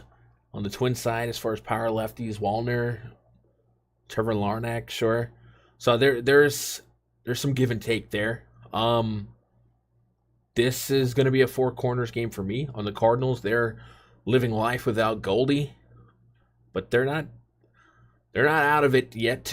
And they're not necessarily a team I'm running to pitch against because there is some scrappiness. The Lars Nootbaar, Donovan Arenado, Alec Burleson, they all strike out aggregate 15%. A little bit of patience at the plate as well there. So I don't run and attack them for strikeout upside. But again, the park could kind of usurp some stuff if I'm just looking to net fantasy points and run with it. So there's a case to be made for Pablo and Sonny. Again, do they just kind of get lost in the sauce when it comes to the upside on the slate at the top of the pitching pools? The guys in, can't miss matchups with can't miss metrics, sure. But I certainly wouldn't fault anyone for playing 2 well above average pitchers in a pitcher park against lineups that don't project. Both lineups project less than 4 implied run totals, which is pretty average today. So I'm there on all 4 corners. I think I want to lean pitchers first and then offense.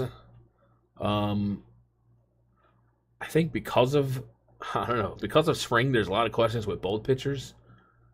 But yeah, this is less than 5%, 4 corners.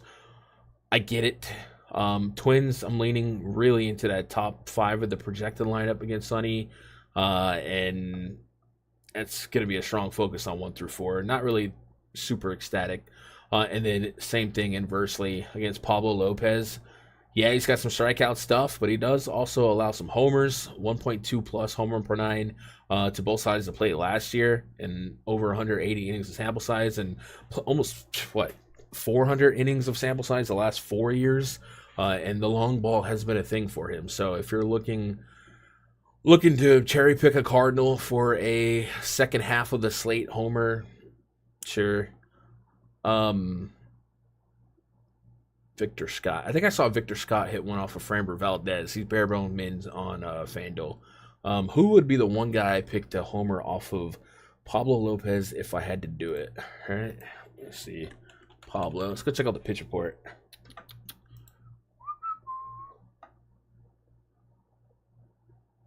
Pablo plus fastball, negative slider, change up. Brendan Donovan, pretty plus against slider and changeup historically. Bad third in between Arenado and Contreras, digs into that lefty split. Yeah, there's your chip in a chair homer from that game if we had to do it. Is Gundecker live or am I dreaming? Yeah. Did I hear you say Crochet will give up no runs? You did not. I don't think you've heard me say that about any pitcher. Yo, who is this guy? Is this somebody? Like, y'all been seeing this guy around? Oh, by the way, rest in peace, Sean V. But is this his ghost? What is this guy on? Do I have to stack 4 on 4, or can I do mini stacks with correlation? Julia, you absolutely can do anything you want. Decisions like that, Julia, I would say really weight your decision on the contest you're in. So if you're playing single entry, less than 1,000 other people, I think you can get away with a lot more 2-man handcuffs and stuff like that. If you're playing mass field GPPs where there's 100,000 entries, you basically are giving up your floor and selling out for ceiling, and that's where you're going all in on your stacks. So yeah, it's not impossible to go 2-2-2-2 and win 100K, but it's a little bit more improbable based on how many lineups you're running. Just with how much positive correlation there is in team baseball, RBIs and run. You're kind of spreading out the fantasy points if you got bases loaded and some guy hits a bases clearing double and blah blah blah. You get what I'm going at. But generally, what my answer to that question would be, it depends on what type of contest you're playing. If you're playing single entry, which I play a lot of, you'll probably see me do a lot of just 2-man handcuffs, maybe 3-man, something like that. Because you still value a floor and a little bit in a small field single entry. You know what I mean? But if you're going for 100K, you're going for broke, basically. It's all in. So you're selling out for the ceiling of a stack paying off, and that's a couple guys getting multi-hit games, hitting each other in, stuff like that. So you don't have to 4-stack, but if you're trying to win 100K against a ton of people, I would probably be leaning that as the way to go for sure. Gunn talked about we don't know the ball. The fact is hitters are sluggish in spring weather, colder leads to lower scoring. Yeah, easily. The weather environment, it's a big factor. Hitters finding their grooves a big factor. Was it Judgy? I don't want to do this. I don't have to be the guy, right? I don't have to be the guy that brings up Judgy, right? Let me see.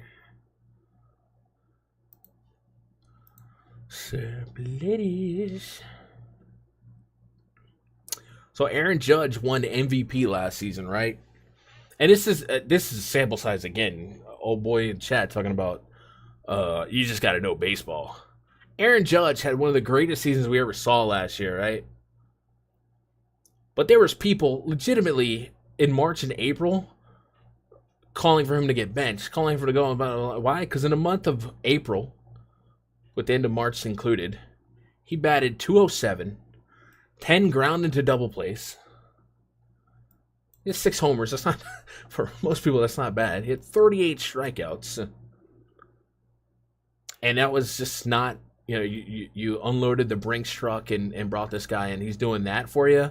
And then you look at May on, 361, 409, 318. I mean, he's going nuts. And the double plays are gone. So, yeah, hitters can absolutely, the best hitters in the world can absolutely get off to a rough start. And people tend to overreact or underreact to bad hitters getting off to a hot start. So that's why we say sample size is king, especially to start a year. Is Fanduel different than DraftKings? Is stacking heavy more important based on DraftKings? Fanduel more home run based? No, stacking is just king in any form. I'll say stacking on DraftKings you can stack 5 hitters, and on Fanduel you can only stack 4. So you see a lot of the goats really sell out for the full stack on DK. And when you're doing that, when you're 5-man stacking on DraftKings, you're kind of hoping for a team that hits 4 dingers and pushes 8 or 10 across the plate, right? So I wouldn't say there's a stark difference between stacking strategy between the two sites. Am I missing a point there? I don't think it's that different. Matter of fact, if we go look at the scoring for both sites, right? RBIs are 3.5. So if anything, on FanDuel, you get 3.5 points for an RBI, 3.2 points for a run. In a way, stacking is more powerful based on those two coming together, and you get an extra point for the stolen base. So it's king. It's the assist 3-pointer. You know what I mean? It's just so positively correlated that when some guy hits another guy in on FanDuel right there, you're seeing, a plus almost 7 points just for that. If a man on third and the guy hits a oppo base knock. So it's not that different. And also, I wouldn't say FanDuel is more home run based. FanDuel just is higher scoring no matter what. The singles are symmetrical with every other site, but you're getting a point more for double, a point more for triple, 2 more points for a homer, and then, like I said, the RBI is 1.5 more points on that. And then FanDuel's also not taxing you for your pitcher's efficiency. All FanDuel cares about is going to be how many outs, right? Whereas on DraftKings, you're going to get taxed for a walk, a hit by pitch, a hit allowed, stuff like that. Should I be targeting good, solid baseball players or mediocre players just because they're in a stack? I think you'll find, Julie. Are you? By the way, hi. I'm Gun. Are you a little bit newer to the baseball DFS streets? If you're stacking a team, I don't know how to say it. I almost don't overthink it, right? You're just like when I research a slate, I'm pretty much hyper focusing on the pitcher. And remember, today, all that research goes out the window in the 5th inning when the bullpen opens up, right? And it'll be easier in the coming weeks to kind of project who's coming out of the bullpen for what lanes and what innings. But other than closers, it's wide open. So today especially, with all these 70, 80 pitch guys, starters, I bet the majority of skippers are just hoping for 5 innings out of their pitcher, but they're not even going to push that much. And then you have a 3-inning gap, maybe 4, of unknown, and you really can't project for it. And because we are just playing daily fantasy with the we're embracing the variance. So yeah, you don't. It's not like you want to stack up on. I don't want to pick on anybody. You want to stack up on Mason Wynn's 9-hole home guys on a team implied to score 3.5, but you don't need to overthink it. There are some factors like lineup, on the road, something like that, where the extra implied at bat or something like that. But generally speaking, I don't think you need to split an atom to click a couple names to fill out a stack.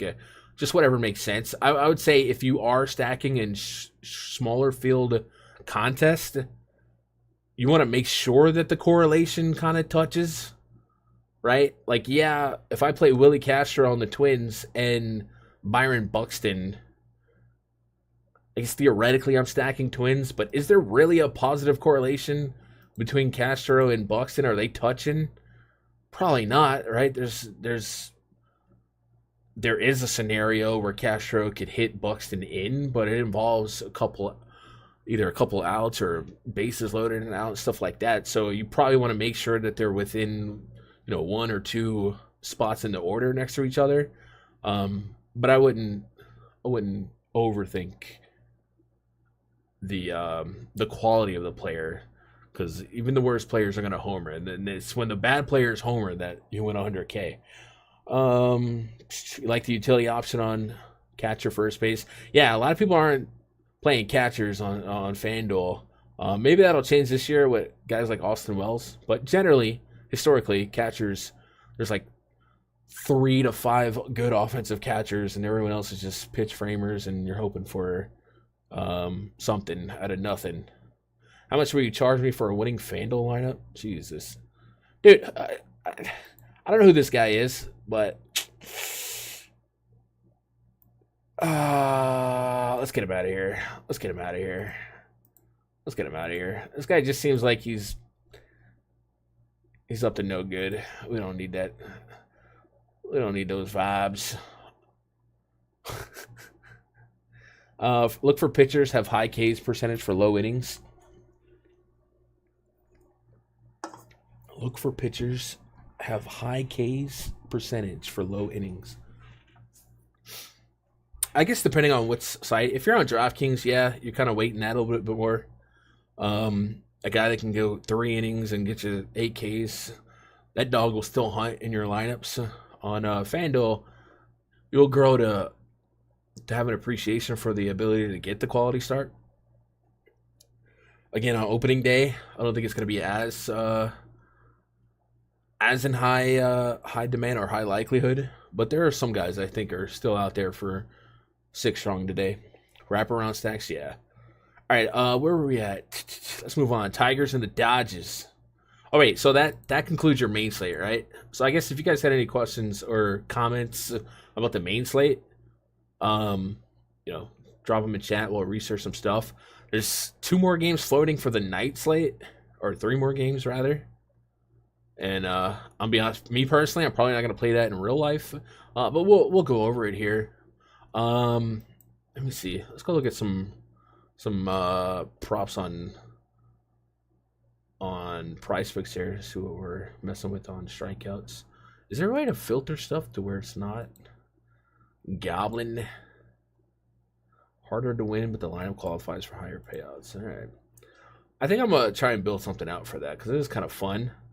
But again, I don't want to go too crazy with the uncertainty here. But who... Wait, Zach? Oh, but you have to take the over. Okay. Dude, it's been a while since I've been playing on PrizePicks. Yeah, I wouldn't do that. That's crazy. I guess we'll go total bases. I like Peralta. Yankees swing and miss all day. He said you can't pitch pitchers against Yankees. They too lethal, he said. I said that? I don't think I said that. What stacks you like the most? Just talking through it on DK main slate. Re-scrolling here, I think I like the Phillies a lot.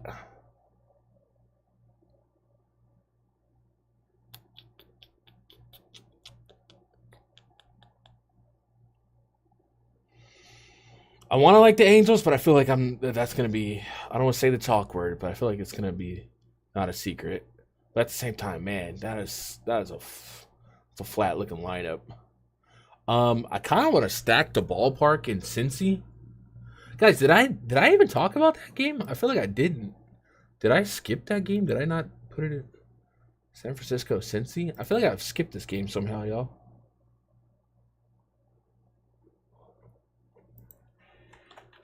Green.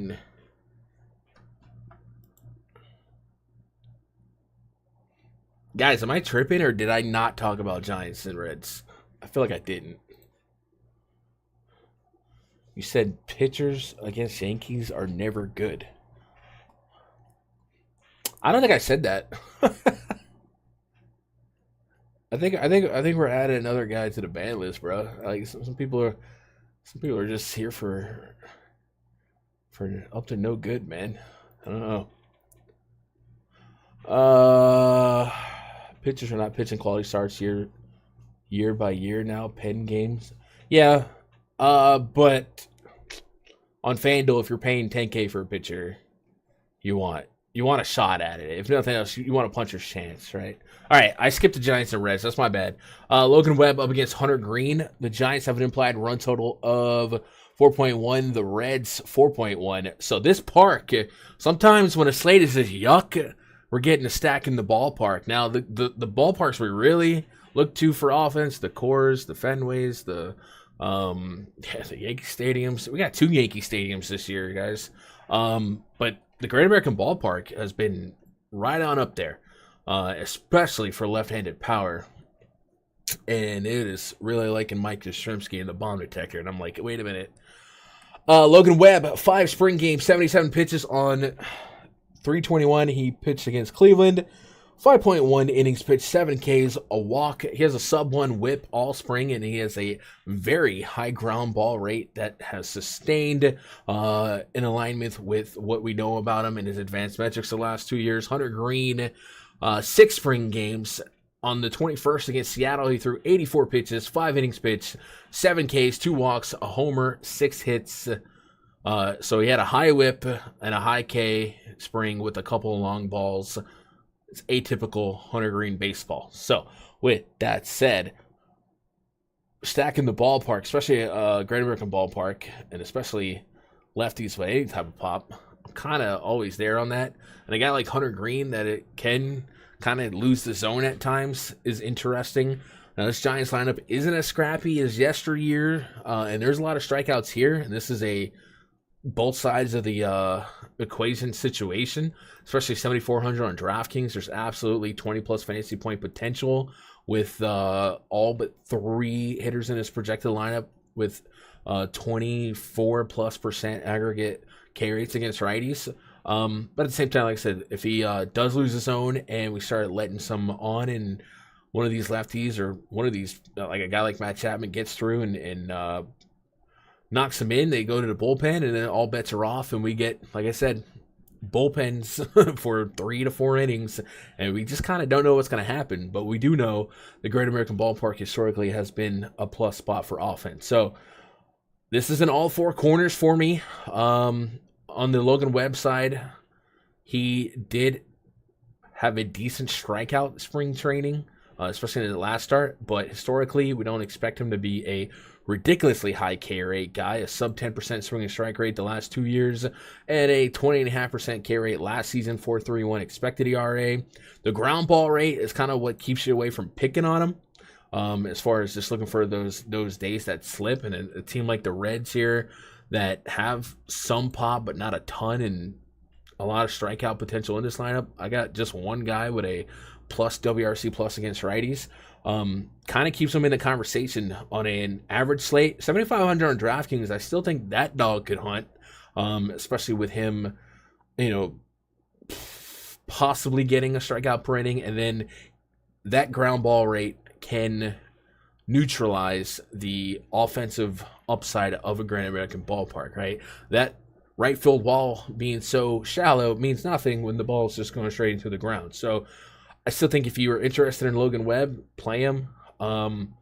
He's like on the radar. If he makes it into a couple lineups, cool.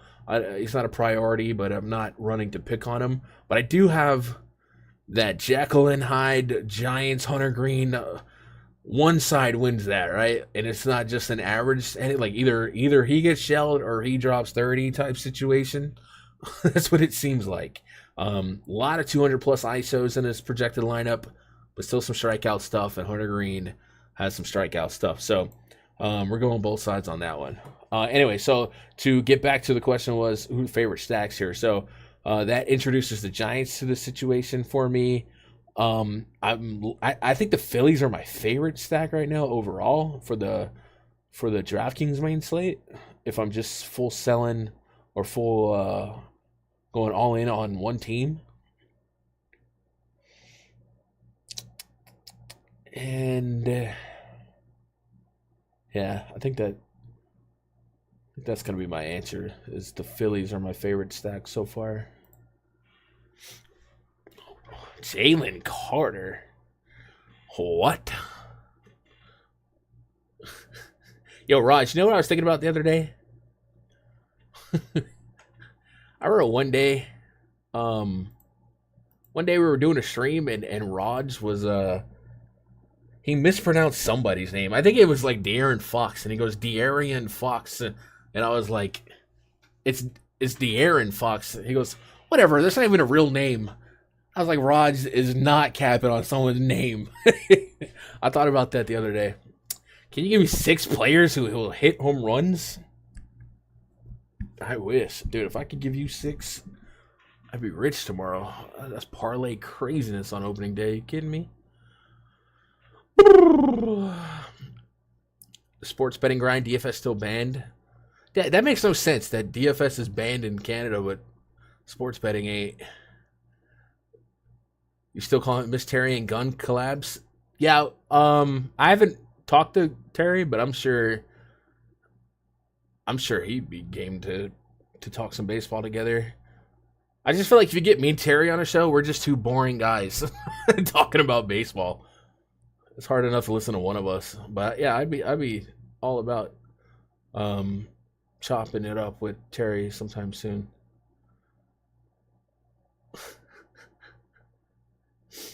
What pitcher is going for 10 strikeouts tomorrow?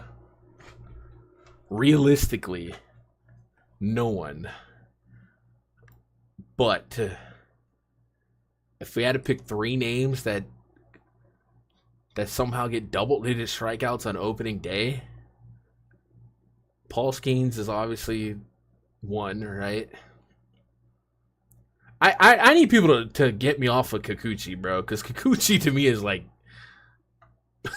he's just right there for me. I think it's the DK price that's really doing it. Yeah, I don't know, flirt with anybody else on the slate so far for 10. But definitely Skeens would be the pick. But I bet it, like if that was a Vegas odd, Skeens is like what, minus 400 to win that on a day versus the field.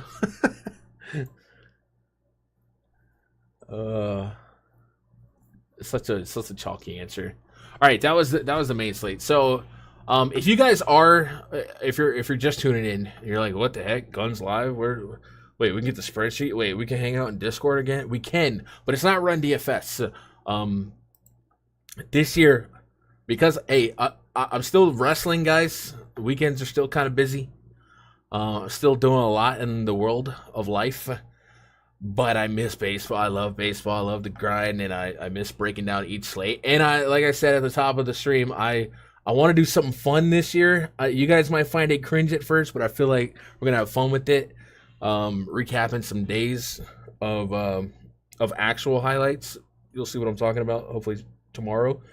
But yeah, if you guys want to be part of the premium community, go to MLBgrind.com. It is such a bare bones website. Go to premium memberships and pick something you want. You can, once you sign up, you click members portal, and there'll be a link here to the Discord, and then we got the spreadsheet. And this spreadsheet on the stream so far, I've just shown a couple tabs. It's not even midnight yet. I got another ghost in the fridge. I'm likely not going to sleep anytime soon. I'm going to be building out projection models for opening day, the K factory, all that stuff. There's a lot of stuff that I'm still going to be adding here, and then there's more stuff coming that I can't code yet, like the bullpen usage and stuff like that, and then including the bullpen performances with the ability to project bullpen arms into the projection. So if you want to be part of that, go to MLBgrind.com, get yourself a membership. And then, like I said, we have been so dormant on this channel, 2 years, that YouTube is like not going to show us to other newcomers to the space, new Julies, unless YouTube thinks that the channel has value again. And that's where I need you guys to help me out. Hit that thumbs up. If you're not subscribed, hit that sub button. If you are subscribed, this might be crazy. Maybe unsubscribe and subscribe again. And if you're watching, leave a comment. Any type of engagement with the video really helps with that, right? No more breaking the wrestling ring. We're still breaking. Yeah, I'm still wrestling. I just miss baseball. And I've gotten to a point in life where I can do both again. Julie, I didn't answer your question. I'm sorry. Let me see if I can find your question. It might be easier, Julia, for you to ask again. Should you be targeting good, solid baseball players or mediocre players because they're in a stack? I feel like I definitely gave a monologue on that if that was the question. If it wasn't, then I missed it. Kikuchi K line is 6.5. Why is it that high? So it's not just me then.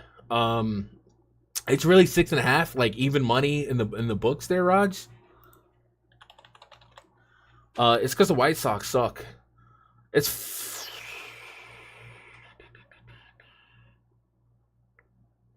They don't even have a flat line on 16.5 pitching outs. Remember those? Yeah, those are fun. Got me from Osmo. Yeah. By the way, it was Stochastic. I got a affiliate thing going on with them. I don't think I could plug it here. I guess I could plug it into Discord. But if you guys if you guys don't have like a Sims tool or an optimizer tool, we set up an affiliate deal with them as well. That if you use my link, there's good stuff. I don't know the whole thing yet. Plus 105 for 6.6. So basically even money for 6.5. It's not crazy. Jermaine, Cole, Mr. Nice Watch. All right, I'm gonna look at the night games real quick. But Julia, if I missed that question, feel free to ask it again. But I definitely think I answered it. I feel like I did. I don't know. Maybe. Tigers at the Dodgers tomorrow night, 7:10 Eastern. We got Tariq Skubal taking on Blake Snell. We've got an implied run total for the Tigers of 2.9. God dang. God dang. That's like the highest temperature game, lowest total for a team. Under 3 is like chip in a chair, get me over. I almost bet that on almost any team, but the Tigers are not great. Dodgers at 3.8, which is actually just some respect on Tariq Skubal. Skubal, 5 spring games for him. 84 pitches on March 21st against the Orioles. His last 17.1 innings pitched, he had 23 strikeouts. This isn't spring, not last season. 23 strikeouts, a walk, 2 homers, 5 earnings, and 0.87 whip. That's good. That's what you want. What you don't want is the pitch against the defending World Series champions, Dodgers, and Cy Young on the bump, Blake Snell. So hard to imagine Tariq Skubal's in likely for the win. Good pitching against good hitting, that's a coin flip. If you are playing that late slate and you want a shot at being contrarian, I feel like that's the scariest spot on the slate. You're just betting on talent. Skubal's pretty doggone good. Wouldn't fault you there. Blake Snell, this is where it gets weird research-wise. He had 2 spring appearances logged via MLB.com. 67 pitches on March 9th, 5 Ks and 3.2 innings pitched, 5 hits, 4 earnings, and a homer. The Dodgers played in Japan, and Snell has thrown simulated and exhibition games. So I don't know if the Tokyo Dragons or whatever. I don't have the details on that. And then I also don't want to 1-to-1 his performance against those hitters against Major League. You know what I mean? So you just kind of have to try. Hey, Blake Snell knows what he's doing out there. Is he stretched out? One thing to watch with Blake Snell, generally, especially when he gets off to start a season, is will he command the strike zone? Against the Tigers, this is not a lineup I'm expecting to work a lot of counts. Just Glaber and Jake Rogers have a over 8% walk rate against lefties since the beginning of last year. So it's a plus platform as far as guys that will probably let him throw strikes. 10.3K on the night Fanduel. I'm not sure what the price is on DK. You're just kind of on a short slate, just kind of betting on talent. And Vegas is saying that Snell should be pretty clean here. And this is a Dodgers team that has already played some games that count. One thing to watch for the Dodgers, I just look at numbers and kind of spit them out. Mookie Betts, man. I don't know if you guys have been kind of tracking that. Homie said he lost like 20 pounds in a short time period. He was sick. So I'm not a doctor. I'm not going to say don't play him because of that or do play him because of that. But it is something to watch for if you didn't see that story. He's lost what most people consider an alarming amount of weight in a short time via his words. I don't know people actually logging it, but something to watch if you watch the game. Just kind of keep an eye on Mookie's mass, right? You got canceled on the internet? Yeah, Raj, I always see you in some random LeBron debates still. Oh, God. Yeah, okay, I'm going to leave that alone. Jesus, H. Smash the under on Snell. What is it? 7.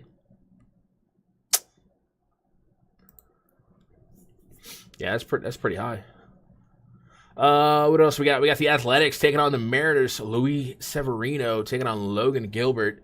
Sevy, 4 spring starts, 79 pitches on the 21st against KC.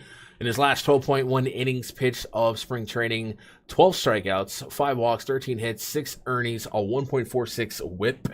Not what you want. Up against the Mariners, Logan Gilbert. Gilbert has 5 spring starts, 79 pitches on the 21st, 14 innings in spring, or his last 14 innings rather, 16 Ks, 11 hits, 5 homers. So not pristine, but the over strikeout per inning is there for him. Kind of gets in the shadow of the Blake Snells, the Scoobles on that slate. On DK, 8,300 certainly makes a lot of sense against this Athletics team that are a little nomadic lately. I'm not interested in Sevy. I think I'm easily interested in the Mariners stack a little bit. 4.1 implied run total there. And Sevy last season, a little problem with lefties. Matter of fact, last 2 seasons. Matter of fact, as far as we can remember, Sevy's serving up homers to lefties. And if he's diminished his strikeout ability, last 2 seasons, a sub 10% swinging strike rate. The burnout rate wasn't that bad. It was actually pretty good last season. But, he's going to allow some contact here. He's going to give up a homer. There are some power lefties here, man. I think especially guys that might have an elevated strikeout rate, like a Cal Raleigh, little switch hitting, 30% K rate. He might be able to chop that down and dig into his near 200 ISO against righties with the opposing metrics there, and a high walk rate as well. I think I'm into some Mariners bats on that slate. Gilbert makes sense. Not a snap call there, just if you're trying to diversify the Snell and Scooble stuff. And then athletically, there is some green here, 1 through 5. A lot of ISO over an aggregate of 200, 1 through 5 in a projected lineup. And digging into Logan Gilbert's weaknesses, much like Sevy. Problem with lefties. 1.2 homer per 9 in the last 2 years against lefties. A 42% aggregate hard contact rate against those lefties. So certainly could look at a Butler, a Blade, guys that can dig into that as well. So that's where I'm looking at on that slate for those 2 teams. Power regression for Mookie. I hope he's all right, man. I'll whatever it is, he's fine. Like, Mookie's just one of the good guys, dude. Was it last year when those fans interfered with him in the right field? Sometimes, as a Yankee fan, you're already the scum of the earth. Like when homie from the Guardians climbed the outfield wall and yelled at a fan. I was like, all right, you're. But Mookie, I don't see bad having a Mookie. So hopefully he's all right and he bounces back. And then if he has to play against the Yankees in October, he sits out. Speaking of the Cubs. I didn't speak of the Cubs. The Cubs. I saw. Not gonna lie. I saw a C. I thought the Guardians. The Cubs at the D-backs. Zach Gallen up against Justin Steele. I didn't even look at the. Wait, is that even on this? Let's see. It will be Justin Steele. Pull up Gallen to Steele. Look that up live. F it. We'll do it live. I didn't even add that to the notes earlier. I just was so excited to go live.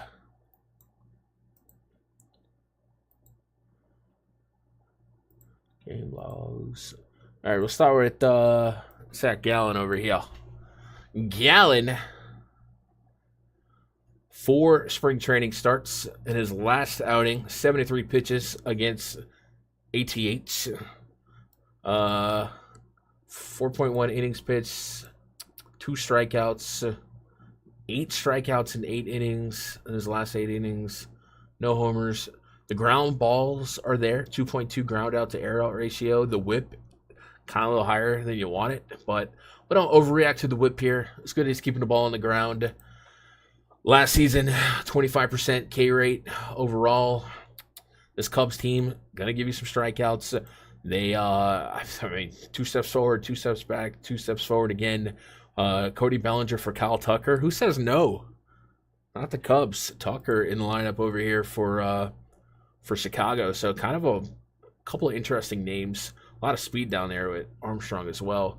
So on that slate, if you're trying to just look away from Snell and Skubal, I don't know, Skubal's probably not going to get a bunch of clicks just based on the opponent.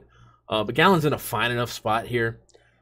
They probably popped the lid in Chase Field. It's not, it's just March. So Gallen makes sense. Let's move over to Justin Steele.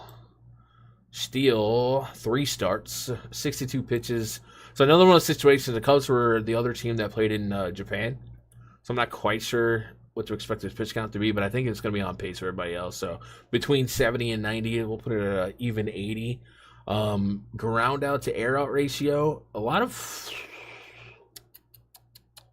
just the sample size is too small to lean too high on these numbers, because these numbers are inflated. Like, do I expect him to be an extreme home run guy with a 1.62, 2.73 whip?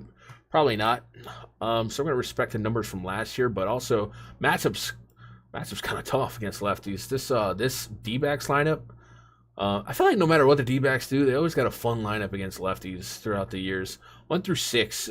Ketel Marte, Corbin Carroll, Lourdes Gurriel, Josh Naylor. I just met her. Eugenio Suarez and Randall Grichuk.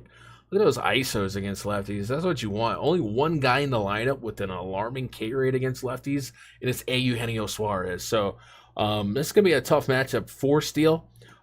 Steele's going to want that ground ball to come back and not serve up homers like we saw in spring training, but that just happens in spring training. So I'm not overly alarmed.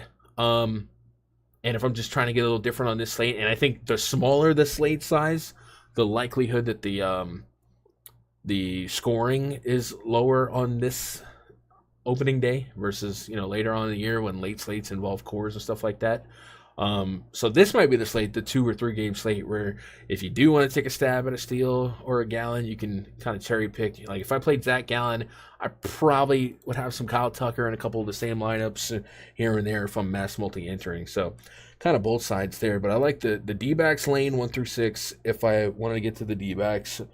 Gallen seems like a reasonable click. Justin Steele is probably the guy I like the least for as much talent as he has, just because the opposing matchup is a little rough. But you can still bet on talent here at 8K on DraftKings, and there's really not anyone that's in a great spot on that late slate versus matchup as far as their underlying metrics. So like even, I guess Logan Gilbert kind of has the best matchup for his tools, but he comes in with a couple blemishes from spring. So it's a lot of uncertainty, but a lot of we know what we're looking for, and a lot of kind of guesstimate what the ranges of outcomes can be here, with the ceiling on overall offense being a lot lower and the ceiling on overall pitching being a lot lower. Like Probably not going to see any do we let him go 9 if he's throwing a no hitter through 6 situations. You know what I mean? You're just yanking him.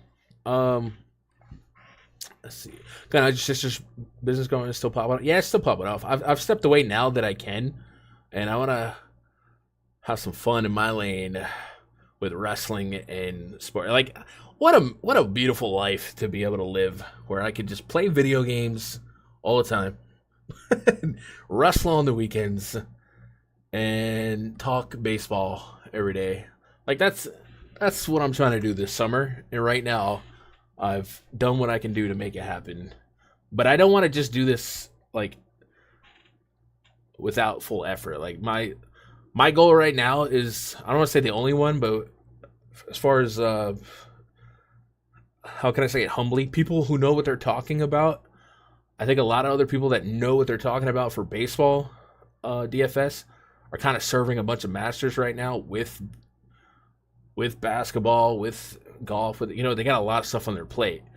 My goal is to only look at baseball, be focused on baseball. So when you guys come here every day, like, I'm giving you that. You know what I mean? So if you come to me with some NBA drama, I'm not really keeping up with it, dude. I'm on baseball, and that's what I want to do a daily recap on every game too, with a little fun too, to keep it going. So when I say MLB grind, I want it to be MLB. So that's the added value I want to bring this year. Lindor, Churio in my lineups. I like that. I don't mind it. That's the slate, guys. That's everything. Altuve's the one goes to me. Let me scroll it, make sure I'm not missing anything. Snell always starts slow. Yeah, he's somebody I am worried about generally, just from it's not really, I don't know, it's not quantifiable. Is that the right word here? But there's some pitchers that seem like every other year they're goated, and then in between they're not. But like Blake Snell, I feel like he's had some like last year he had he still had kind of an overall elevated walk rate. No, not last year. I don't know. I just feel like some years the walk rate goes really high and then all over the place, and then the strikeouts are here and there. But I think we've seen it more isolated through stretches of the season lately. But last year, a 10% walk rate. The year before, 13%, then a 10%, then a 13%. It's just like, you can't quantify it, but it feels like some people, you want to get off to a good start. Make sure I've got everything good. Best strategy, if you have one entry in the $15 100K stack and pray, the best strategy. Man, that's that's just like that. That's a bullet in the air, right? So I probably want to make it pretty much as contrarian as possible, or find where the super chalk is. Like if Skeens pushes 30% on DraftKings, 40%, if I'm running one lineup, I'm probably fading it. And I'm not necessarily saying that to stack the Marlins, but you're just kind of hoping something happens in the second inning and it gets yanked, because that's the golden goose. You know what I mean? So just be contrarian. If you're shooting one bullet in a 400K in baseball, just be contrarian. But you have to really accept that to be contrarian, you're going against everything you know about probability and ranges of outcomes to put yourself in a position to jump the field if, what everybody else is betting on as probable doesn't happen. I would probably say put that $15 in a single entry somewhere, but you would be sick if it happened to win it. Have you figured out a time you're streaming, or is there still a fluid situation? It is, and since a couple of you guys are here, and if you guys are watching this and want to chime in, please do, especially in the comments. I'm thinking night before I go to bed, or morning of, is probably the best for everyone. I'm sure a lot of you guys are still grinding basketball as well. And if you open up YouTube at 3 p.m. and you see Terry, you see Stochastic, you see I know there's other companies. And then you see Gunn talking about baseball. You know what I mean? There's a lot. And you just ain't got time for all that. And I don't want to put people in that situation. And since baseball is not like basketball, where it's not that news intensive, and for the most part, we know the night before who's starting. For the most part. Sometimes it changes. I feel like that's the best spot the night before. When we get a little bit of soak time, people can watch it while they're playing MLB The Show overnight or driving in the morning. You know what I mean? So I feel like logistically the night before feels like the right spot. But when we start getting into the regular West Coast games, that's going to be ending at 10, 11 my time, which I'm a night owl. I don't mind it.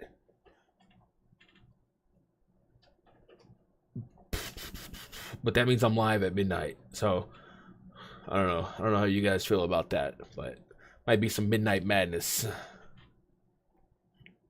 That's how we used to do it. I like how Terry mixes in baseball with movie and music.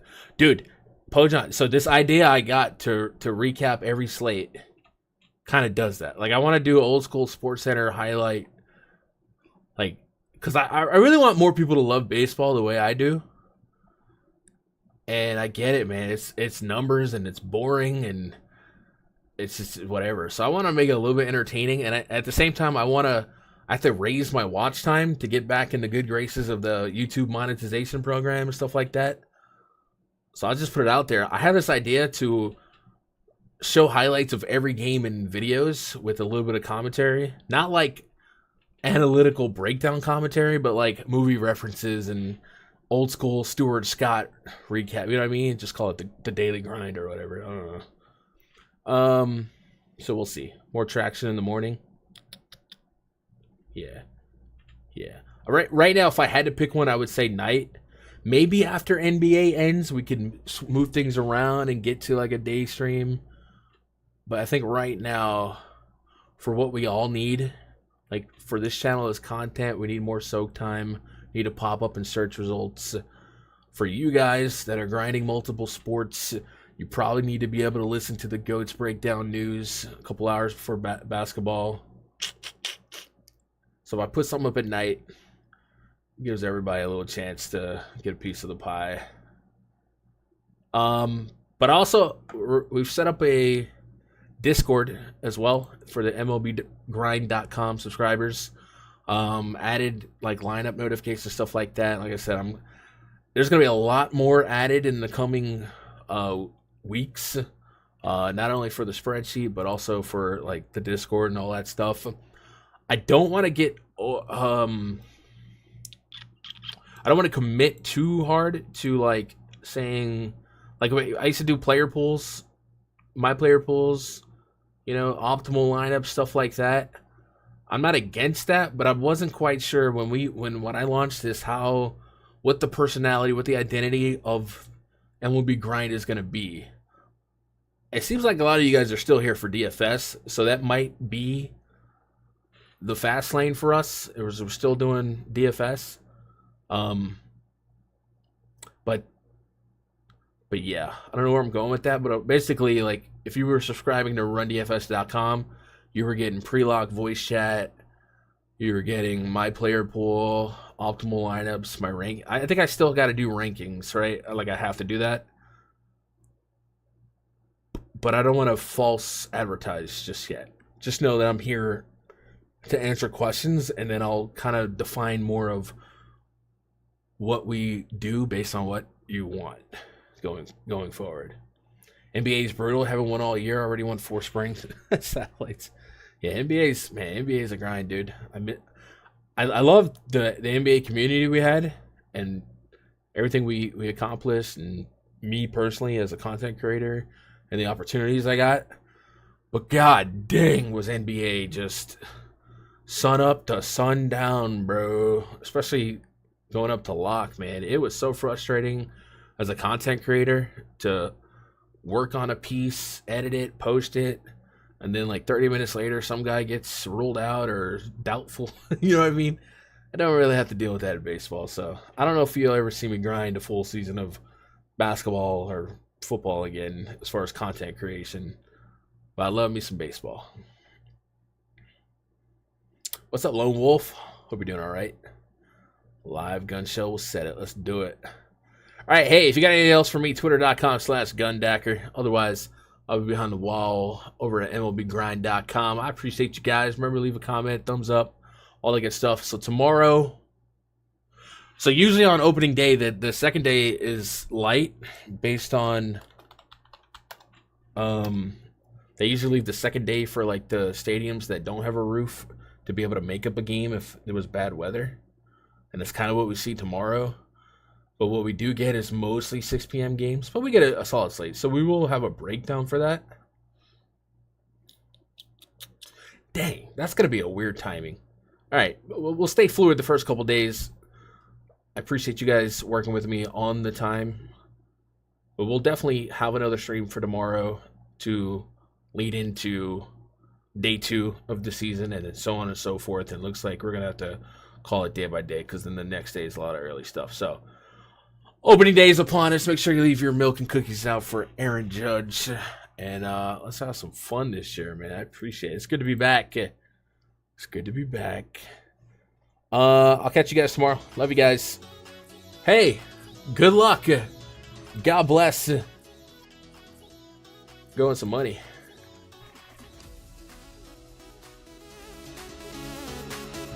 This song really sucks.